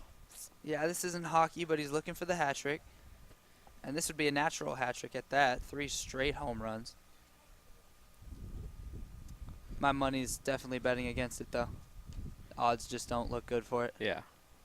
Or what are you, Magic 8 Ball? You shook the 8 ball.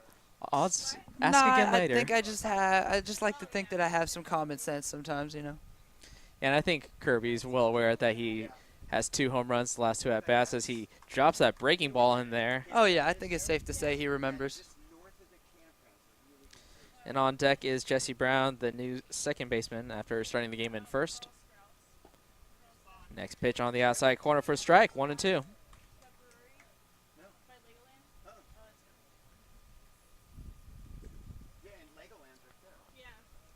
So Broadbent ahead in the count of the dangerous Hollinger. That one is hit past Garland Webster at short. So right through the 5.5 hole for a single. That was a rocket base hit right there from Errol Hollinger. He is really feeling it today. 4 for 5, reached base all 5 times, scored 4 runs coming in. So And pretty his home run in the first game as well. Yeah, really. We talked about his defense a lot too, but man, when you have such an offensive catcher, it really it's outweighing what he's taking away from the team as a catcher. As Poulin unable to glove that last pitch by Broadbent, I think there's got to be a little fatigue in there just to kind of backhand it. The only other thing you could really do is look at him, you know, maybe for first base, or as a DH, and obviously you can't put him in as DH with the way that Canopsis is hitting.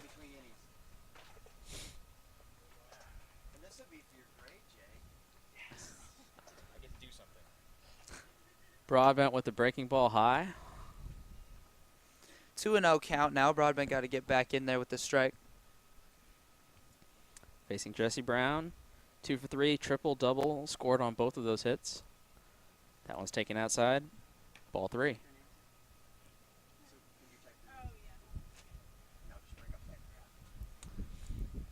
Got to come back with the fastball. Don't want to lose him. Right on the outside corner, strike 1. That's perfect placement for that one right there. It's 3-0. You don't want to lose the hitter, but at the same time, you don't want to throw one, you know, right down the middle with all the home runs that have been hit today. And they call a balk on Broadbent, so that will advance Hollinger to third base.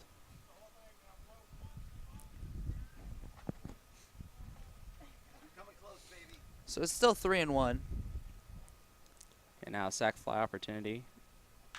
As that one's popped up, that's not going to be deep enough as Campos looks like he's going to be called off by the right fielder Gregory. They bluff a tag. No one was buying that. Yeah. Yeah, the catcher Hollinger bluffed the tag, but probably not going to have enough speed as the catcher, especially catching the second game of a doubleheader. You're in the 8th inning. Yeah, he's not going anywhere. So I'll bring up Callengert. Pinch hit for Ford, and then his last at-bat flew out.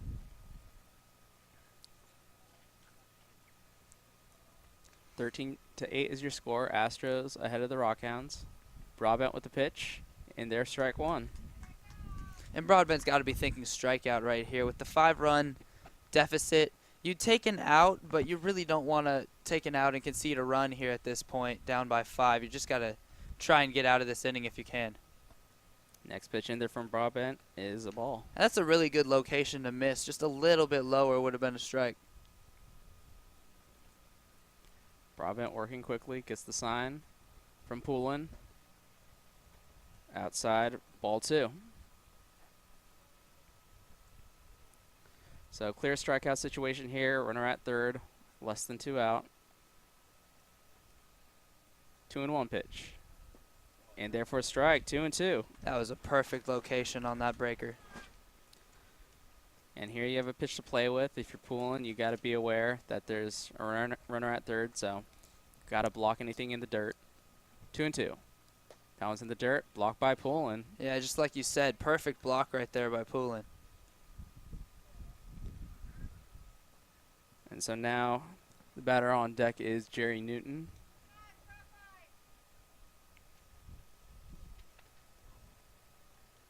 That one is just fouled. And good job to stay alive right there by Callengert. That pitch was too close to take, but it's also not his pitch, so he fouls it off and waits for the next one.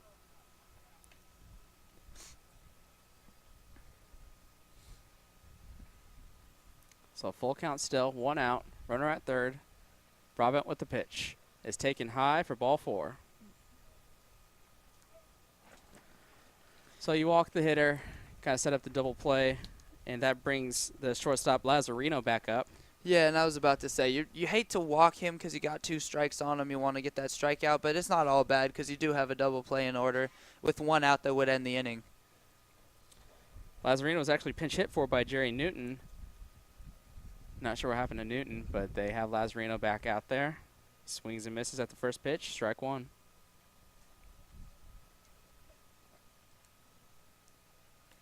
And Lazarino had an RBI single as well as 2 walks before they took him out. That one's fouled off, 0-2.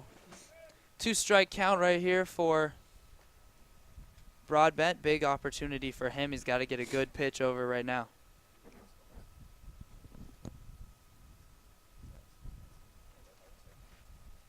There you see the runner at first, Callingert.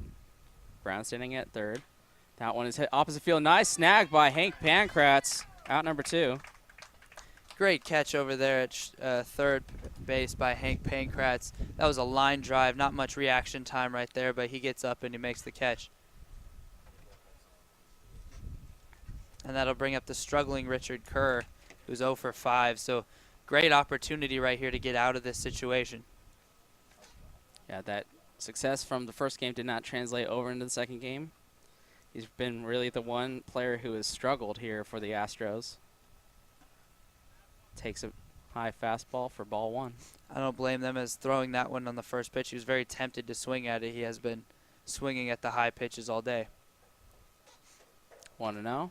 In there for a strike. Evens the count 1-1.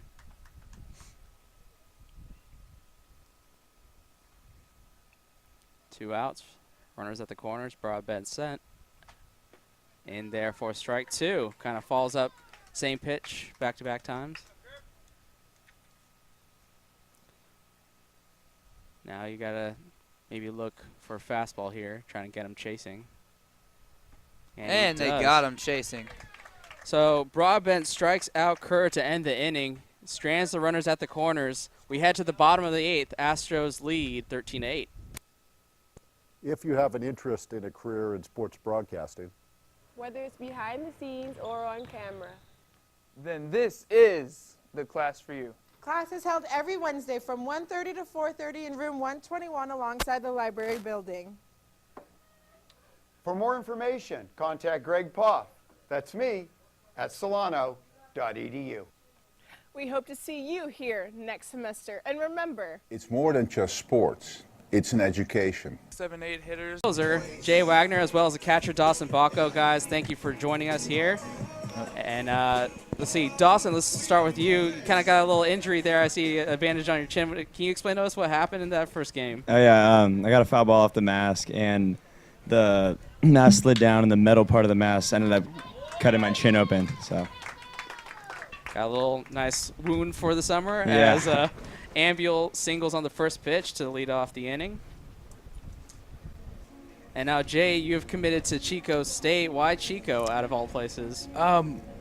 They just have a really good history of winning, and that was something that was really important to me. I believe they've been to 9 out of the last 20 Division II College World Series, so that was definitely a huge factor. And Dawson, you are going to continue your relationship with the manager, Andrew Ayers, as he recently got hired on at Sac State, and you are going to Sac State. What has your relationship been like with Coach Ayers this summer? I didn't know him coming this summer, but we built a close relationship. We're going to know each other a lot better. I really enjoy playing for him. He's a good coach. And you guys have been rolling offensively as of late. Dawson, what do you attribute that kind of a run production to? 24 runs on Tuesday.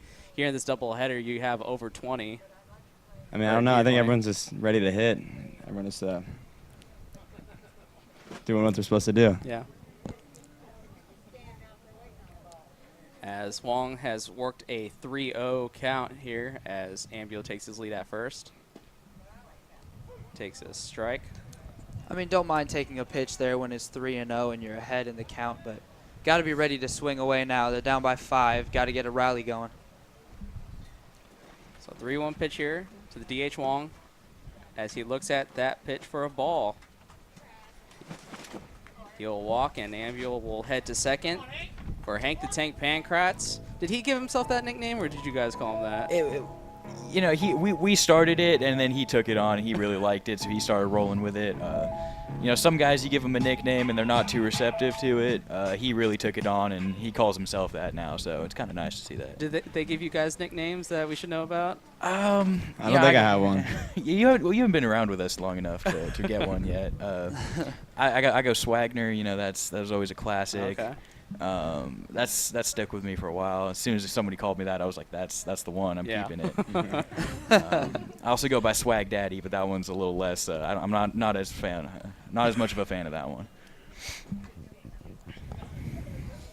Hey, no, Pyramid calls you Dawson's Creek, so that's kind of. Yeah, I get that a lot. Yeah, I'm sure. If you watch TV in the '90s, you might get that one. So the 1-1 count to Pancrats here with 2 runners on. In the dirt, Ambule will take a base. I actually hit Pancrats. So that'll load the bases here with no outs. And this is exactly the situation that the Rock Hounds needed. They're down by 5, bases loaded, nobody out, middle of the order. Garland Webster up. It's a big situation for him. And the only thing I could think of for Dawson is I was hoping that if he was at bat, the pitch would balk, so he could be Balko. It would definitely work. That's kind of a. It's a very specific exactly. scenario that would have to happen. Yeah. Maybe you just, if you say it enough times, you put the thought of balking in the pitcher's head. So Webster here with the bases loaded, no outs. 0 for 3, 2 strikeouts. Looks at that first pitch for a ball.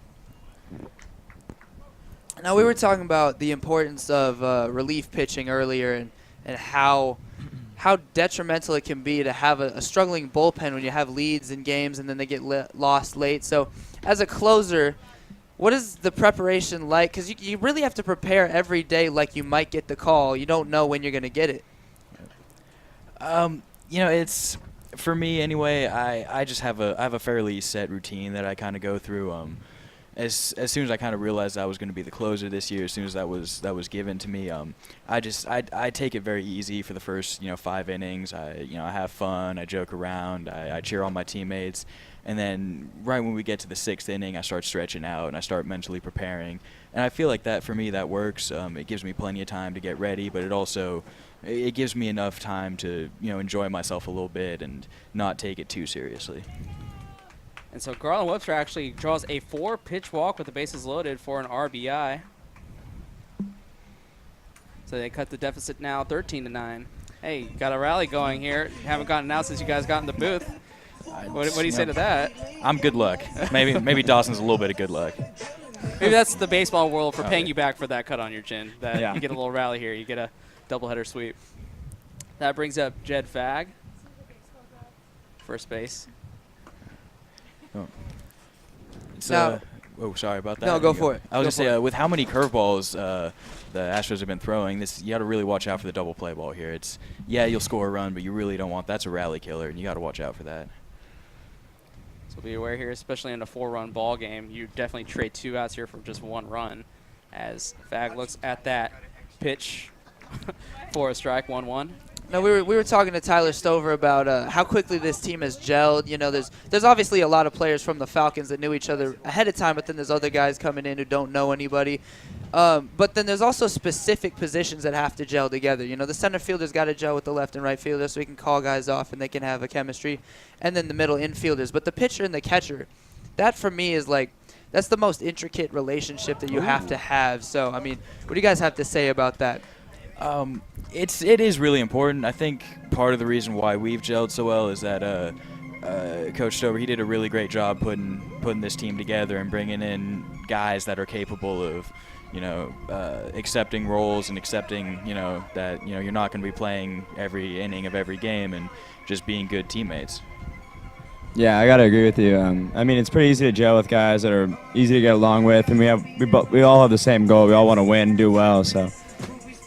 How's it been for you, Dawson, as kind of being in a rotation with obviously Matt Poulin, who's at the plate, and Kevin Wong, who just scored, kind of have a lot of catches coming in through here? How have you taken to the kind of rotation process? It's a little different. I was obviously in high school. You play I started every game, but no, I'm used to it. It's nice. Sometimes you get a day off here and there, but we're all friends. We all know when we're all gonna play and cheer each other on.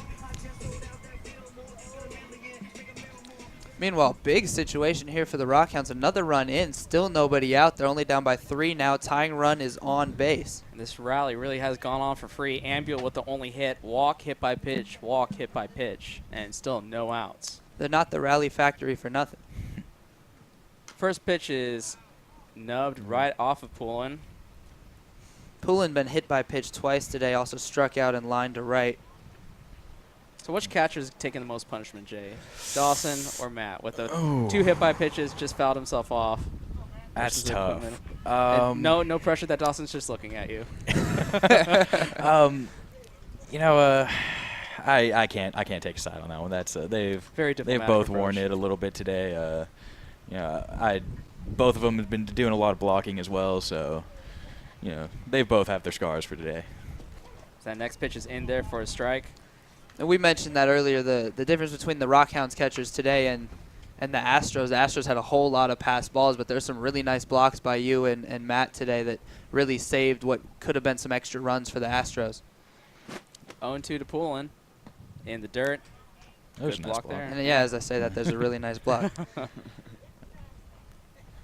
Who do you credit for your technique as a catcher, Dawson? Was it like a Little League coach growing up? Have you always played catcher? No, I mean, I used to kind of catch a little bit. I used to play shortstop and pitcher, actually. And then once I started, kind of getting out of, the league, I started catching a little bit more. But I have a catching coach, Travis Higgs, he went to USF. He helped me out a lot with all my technique and stuff.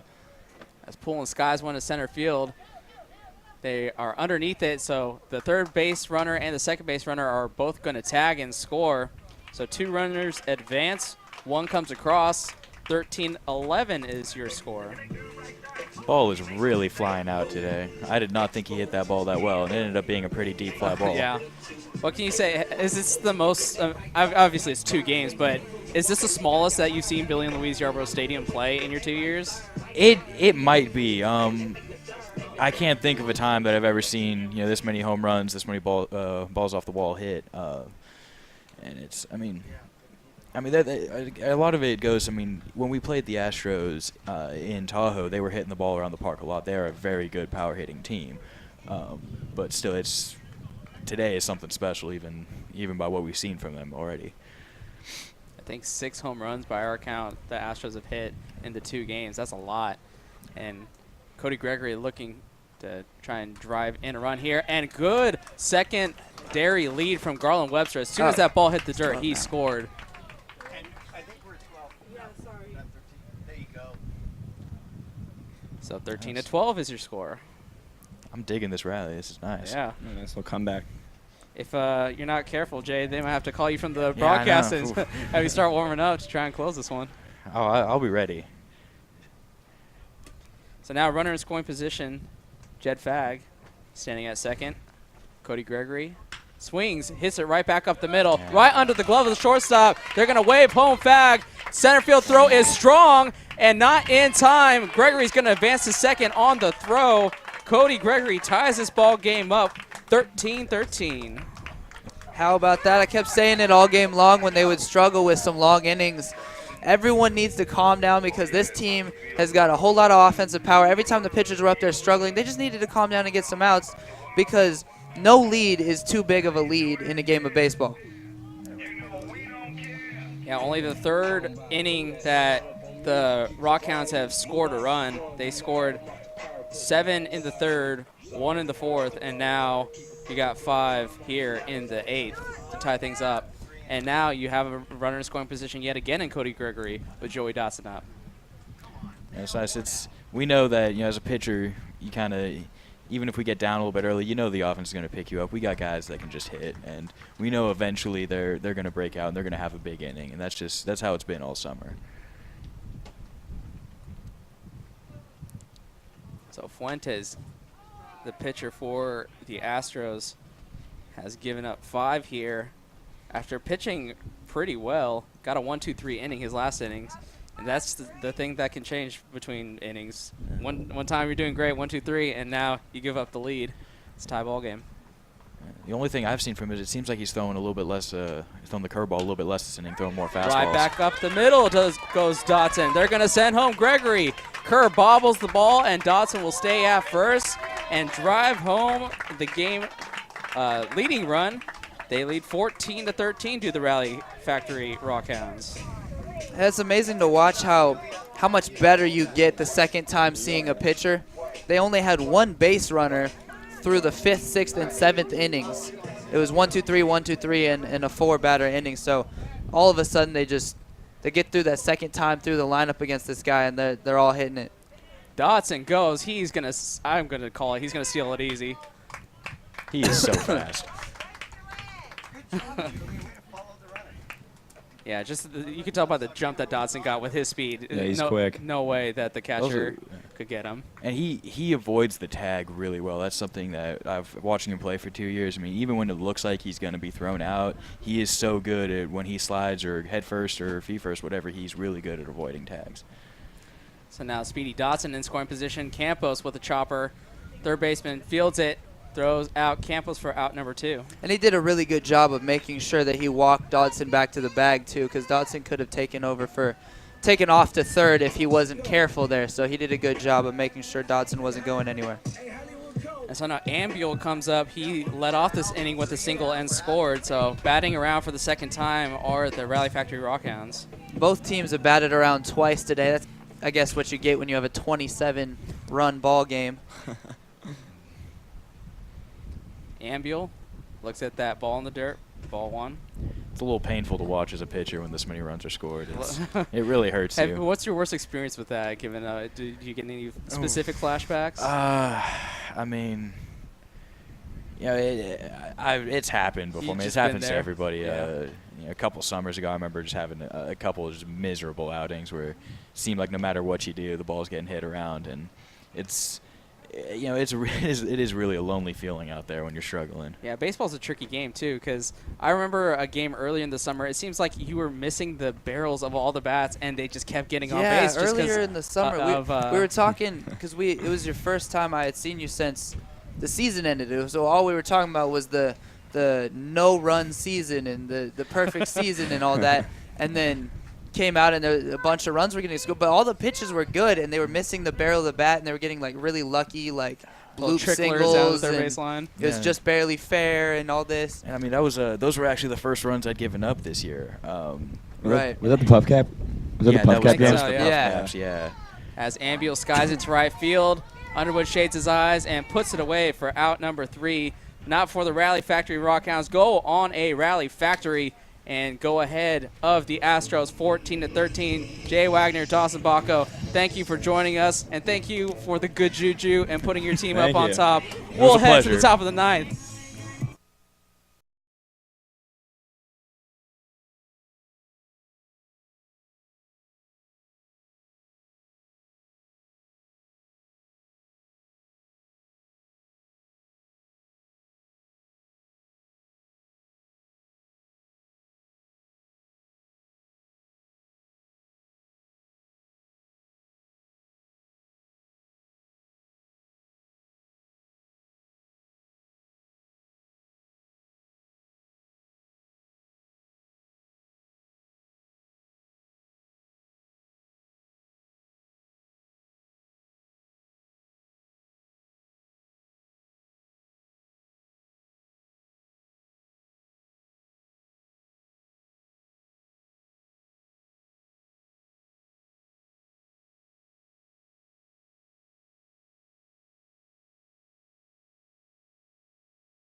Kirby Broadbent looking to close things out now that he has the lead 14-13, but it's going to be a tough task with the 2-3-4 hitters, the Underwood brothers leading things off, followed by Landreth, and you don't want to get down to the DH, Canopsis, who's had a great game here. Now Broadbent has been phenomenal since he came back in. 2 innings of shutout work. He struck out Eric Underwood and got a ground ball from Scott. He doesn't really seem scared by them.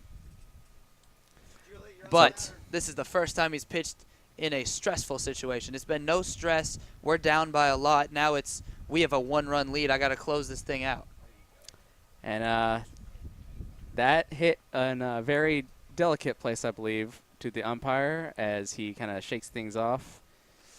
It hit him definitely in a place that he had to walk it off, and Poulin, I think, we're not going to go any further with that one. I think Poulin realized where he got hit and started walking out to Broadbent to kind of buy some time.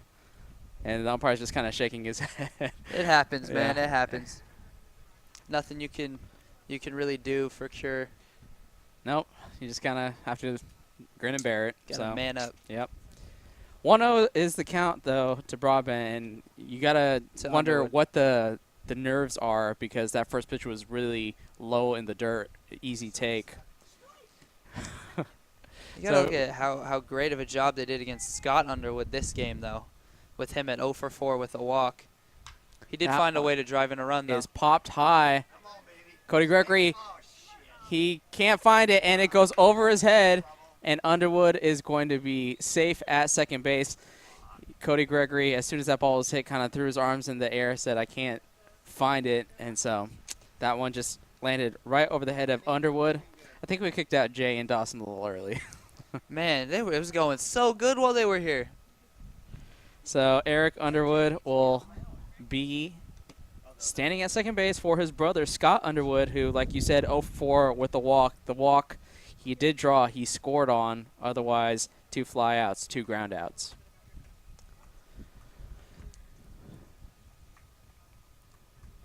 I think one of the reasonings behind Broadbent still being out there is, like we talked about tomorrow, doubleheader. Wagner, if you don't have to warm him up, why use him if you don't have to? Broadbent's already warmed up, pitched well in these 2 innings that he's been. Underwood, shot to Pancras, knocks it down, throws him out, and the safe. throw actually got Jed Fag off of the bag. Jed tried to tag him with a little swipe tag, but the umpire did not believe that he made contact. Pancras made an outstanding play to knock that thing down and keep with it, and then the throw, it just was off, but it did kind of look like they got him with the tag. It was a tough play over there at first, but that's really, it's just it's a tough way to lose 2 outs. These should have been 2 outs right here. And Ayers, Coach Andrew Ayers, went to talk to the second base umpire. Now both umpires are discussing whether or not maybe somebody had a better angle, and they are going to call it safe. So at least they had a discussion. That's all you can ask for if you're Coach Ayers, is to kind of talk it over. I'm a little disappointed in Coach Ayers. I mean, this is his last game with us, they said, right? So with us tomorrow. Why not get ejected?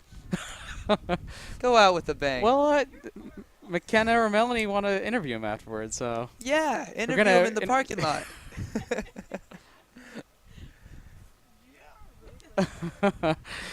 First pitch to the cleanup hitter, Landreth, is for a ball. Now you got to keep in mind, Broadbent did a really good job pitching in jams. He had a runner on second, 2 outs after the double in the 7th, and then in the 8th inning he had that runner on third and only 1 out, and he managed to pitch out of that too. So he can pitch out of this. 1-1 is the count after Broadbent with the fastball in the outside corner evens up the count to Landreth. That one is for a ball. So falls behind the count, 2-1. Rock Hounds are clinging to a 1-run lead with no outs and 2 runners on. That's going to help. Infield fly rule could potentially be in effect. Pancras with the pop-up dance. Webster calls him off. Pancras with the pop-up dance. Classic. So 1 out now, and that's crucial. Now a double play is in order here with the DH Canopsis. Tough guy to have up in this situation. Obviously, he raked it his first couple times up. But flew out to center and struck out his last time up. And obviously, you would look for a ground ball here if you can. But 3 for 5, 5 RBIs for the manager / DH. You got to think, I mean, yes, you want a ground ball double play, but you can also go for the strikeout here. He has struck out 3 times today between the 2 games. But he is strikeout prone. On deck is Hollinger. True. You do not want to face him. Don't want to get it to Hollinger. Or if you do, you want a base open so you can go after Brown. Yeah, yeah. If you got the strikeout here, I would think you would walk Hollinger to load the bases. You would take that chance. It's a gamble, but you would take it. In on his hands, breaks his bat, kind of flings it over, wants another one.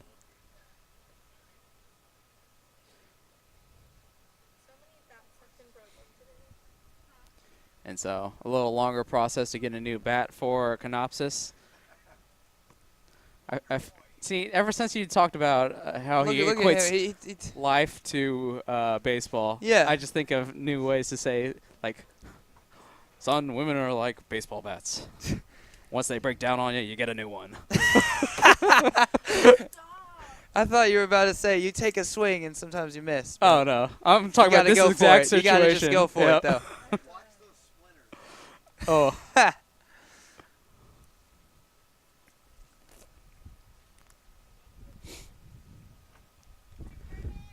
So after breaking his bat, the count is 1-1, 1 out. Both Underwood brothers are on base with Eric standing at second, Scott standing at first. Kirby Broadbent still on the mound. Canopsis, the 1-1 pitch, takes in the dirt. 2-1. So again, highly stressed innings for Kirby Broadbent, trying to close this thing out after his team got him to lead with 6 runs in the last half inning. That next pitch. Where did that just miss? Missed. That was a great spot. Where did that miss? That's been a strike all day. When the manager's up at the plate, maybe you get a little more generous strike zone. That one is popped up.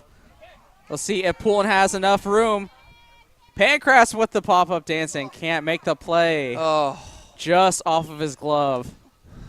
And this is just got to kill you if you're Broadbent. You're pitching in such a stressful situation. You have a fly ball to right, probably should be caught. You have a ground ball to third, probably should make the play. And then you have a pop-up.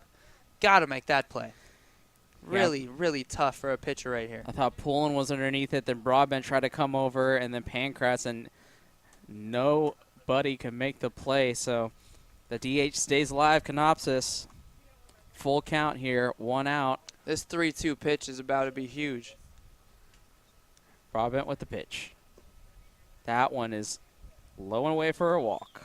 And that's where that dropped pop-up, that's huge right there, because you're looking at 2 on, 2 out versus bases loaded, 1 out for Hollinger, who's 4 for 5 with 2 homers. Can't put him anywhere. And you got 3 runs batted in. Somewhat ironically, I heard somebody say walk him. And hey, you give up the lead, but you face Brown. But Brown's no slouch himself. 2 for 5 with a double and a triple. That pitch is low.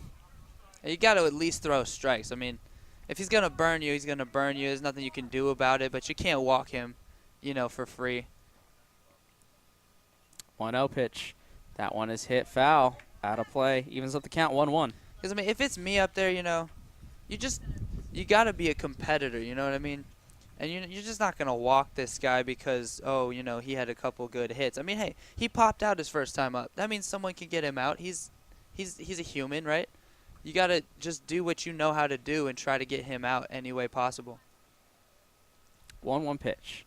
In there for a breaking great ball. Pitch. And Hollinger has a couple words to make sure he knows where that exactly went in on the strike zone, but Broadbent fooled him with the front door breaking ball. Now he's up in the count, 1-2. Just stays alive. Gets a piece of it.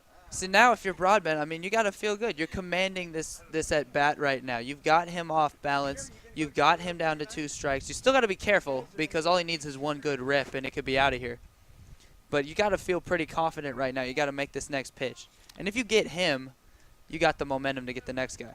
And Broadbent, feeling the moment, steps off the mound, wants to make sure he knows exactly what he wants to do. 1-2 is the count, 1 out, bases loaded. 1-run game here for the Rock Hounds. That one is hit and it's past Garland Webster. Got to get this one in quickly. Scores. The second one is going to get tagged out. Great play by Jared Ambule to not allow the game-winning run to come across. Game-tying run comes across, though, and Scott Underwood, gunned down by Jared Ambule. But now we have a tie ball game, 14-14. Yeah, an unreal throw right there by Ambule. He took an extra second to get to the ball just so he could make sure his feet were under him. He knew he was going to have to make a throw all the way home, and it was just a beautiful throw right there. And a nice spin and a nice tag. Everything about that was great. And now we've got a tie game. You could get out of this. Now Brown looks at a first pitch strike.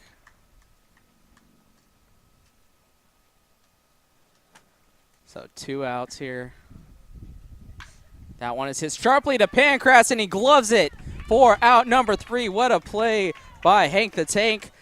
But the Astros get 1 across the board, tie things up at 14-14. We head to the bottom of the 9th.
Bottom of the 9th, Tristan 3-4-5. Kevin Wong, Hank Pancratz, and Garland Webster.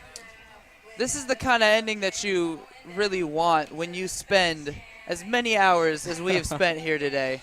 We deserve to see a walk-off. Feels like from sunup to sundown we've been here We've for been 2 here games. since 10:30, man. It's 7 right now. And only 1 chance to go to the bathroom, 1 chance to eat.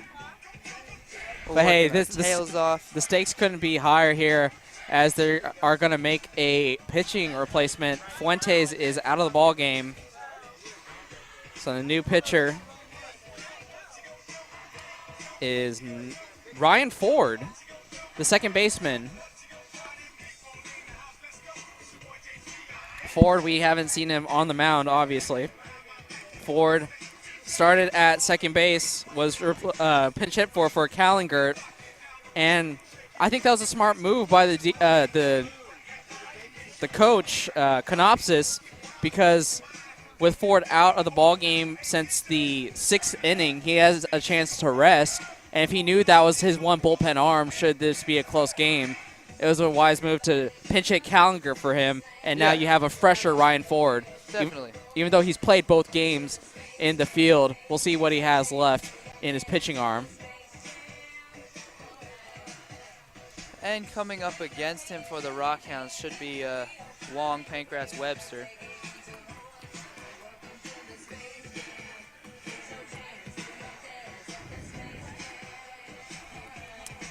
And so the warm-up pitches for Ryan Ford are going to be very important.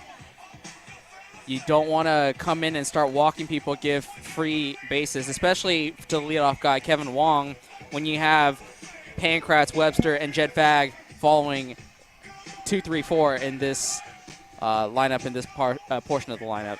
And if you're Solano, that's the key, you know, is just the opposite. You want to get ahead in the count. If he's not throwing a first pitch strike, even if he throws a first pitch strike, let him throw a couple of those. Make sure he's throwing strikes. If he's throwing balls, you know, you're taking it all the way. You got to get yourself on base no matter what you got to do. If you get hit by a pitch, take a walk, reach on an error, bunt, whatever. Get on base. You only need 1 run. 14-14 ball game, bottom of the 9th, here on Solano College Sports Network. You are listening to Brian Nelson and Tristan Vector here at Billy and Louise Yarborough Stadium. You have a lot of special guests here, Coach Scott Stover, his daughter Malia Stover, as well as his son Tyler Stover and his teammate Chase Grant, as well as the closer Jay Wagner and Dawson Bacco. And a whole lot of really valuable insight was provided. They were all really great just to talk to here and really added value to our broadcast. And obviously the only thing that can complete this broadcast now, I already told you earlier, it's been like one of the best flowing broadcasts we've had, and then you want to end that with a walk-off. That'd be the perfect ending to this. And definitely you want to get on base if you're Wong. looks at 2 quick balls for a 2-0 count.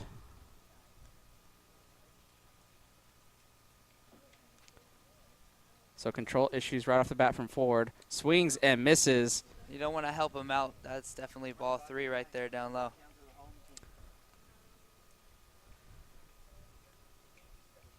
So 2-1 is the count.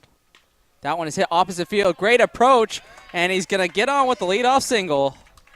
That was an absolute line drive, and just like you said, Brian, great approach. He waited on that ball as long as he possibly could. He was trying to hit it to the right side. He saw that hole over there. He hit it perfectly. It's going to be a great opportunity here for Pankratz, being a left-handed batter with the base runner at first being held on by Callinger at the first baseman. There's a nice hole over on the left side of the infield for Pankratz. That one is one of many players that has taken a beating today. I've never seen this many hit-by-pitch players. 5 Rock Hounds, well, 4 different Rock Hounds, 5 times have been hit by pitch.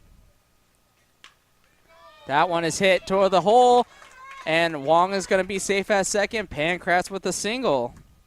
So just like I talked about, that hole being there with the first baseman holding the runner. But I think even if he wasn't there, that would have been a clean single for Hank Pankratz. Man, he just hit it exactly into the same spot that Wong hit it. Just the approach is perfect right now, and now the stakes are really raised. This is a huge situation for the Rock Hounds. You need a game-winning run. Who do you call? Prime time, except he's going to prime bunt. As that ball is going to take away from the catcher, they're going to hold the runner Wong. I think that's smart, knowing that he's a catcher. He was hustling around the bases, but you don't want to make that first out at home. Yeah, he really took a wide turn. That would have been one heck of a way to end the ball game. However, it would have been one heck of a way to get caught at home. That's definitely not what you want to do right there. So there's no reason to force it. You have second and third, nobody out. You should have no problem squeezing 1 run home from this. And that intentional walk, that pitch was really close to being in the strike zone. I think everybody kind of had a little chuckle at the expense of Ryan Ford. For some pitchers, that intentional walk is so difficult just because it's such an unnatural thing for a pitcher. Yeah, you're supposed to take as much off of it as possible and, like, nice, just slowly throw it. And that's why you've seen plenty of time, even in the MLB, you've seen guys who are trying to intentionally walk actually throw wild pitches. In fact, I've seen a game, I think it was the Marlins, ended a game that way with the bases loaded, with runners on second and third, they tried to do an intentional walk, threw it away, and ended the game in extra innings. So bases loaded, no outs. Jedediah Fag, the first baseman, is at the plate. That one's chopped foul, 0-1. And if you're Fag, don't try to do too much with this. Just put it in play. Whatever you do, don't strike out. Anything you put in play is probably going to score a run, except maybe a little pop-up. Or a triple play. So Jed Fag down in the count, 0-1. Huge situation, bottom of the 9th, bases loaded. That one's in the dirt. Nice block. He had a sprawl on that one. Nice block by Hollinger, the catcher. He's had a tough day with the doubleheader of blocking balls, letting balls go past him. Got to be sore, but knowing that it's the bottom of the 9th, you can't let that ball past you. Did everything he could to keep that in front of him. 1-1 to Jed Fag. Is taken high, 2-1.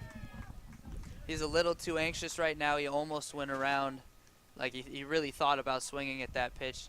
He's got to just kind of calm his nerves. He's ahead in the count. It's 2-1. Nothing too dangerous right here. You just put it in play. 2-1 pitch is hit. Foul. 2-2. So now Ford ahead in the count, 2-2. All right, now you got to protect. You cannot strike out. Put the ball in play right here. Like I said, bases loaded, nobody out. 90% of the outcomes with the ball in play is going to lead to the game-winning run. Infield is drawn in here with no outs. 2-2. Taken for a ball, full count. And now you got to be ready to swing, because if he walks you, the game's over. So if the pitch is in the strike zone, you got to be ready to swing. You know he's going to have to throw a strike right here. Let's hope be ready to hit it. The literal walk-off. The walk-off. 3-2 pitch. Away for a ball. And that is the ball game. The walk-off walk from Jedediah Fagg. Kevin Wong comes home to score, and the Rally Factory Rock Hounds win a tough ball game, 15-14. Wow. All I got to say is wow. I said from early on in the game when Pierman was struggling that this is a long game. It's baseball. There's lots of runs to be scored. They had plenty of time. They came back. Then they got way behind, and then they came back again. Phenomenal just perseverance today by the Rock Hounds. Lots of good at-bats. It was all about offense today. Kind of an anticlimactic finish with the walk rather than like, a walk-off hit, but they'll take it. This is a great game. They won both games of a doubleheader. Just a lot of fun today. Scoring 26 runs did the Rock Hounds, giving up 22. So not a huge margin of victory, but nonetheless, the Rock Hounds sweep this doubleheader, games 1 and 2, against the Reno Astros. And for Brian Nelson and Tristan Vector, we'd like to thank you for watching this amazing doubleheader. And now we will send it over to an interview, not with our Best Buy player of the game, but with the manager that is leaving us, manager Andrew Ayers. Hey guys, Melanie Fuller here with Coach Andrew Ayers. Coach, your journey with the Rock Hounds ends tomorrow. Tell me a little bit about your experience here. It's been a lot of fun, great group of guys. It is sad to leave them, especially the last couple of weeks when I've been with them all summer and stuff, but I'll be paying attention closely, and I know they'll finish strong.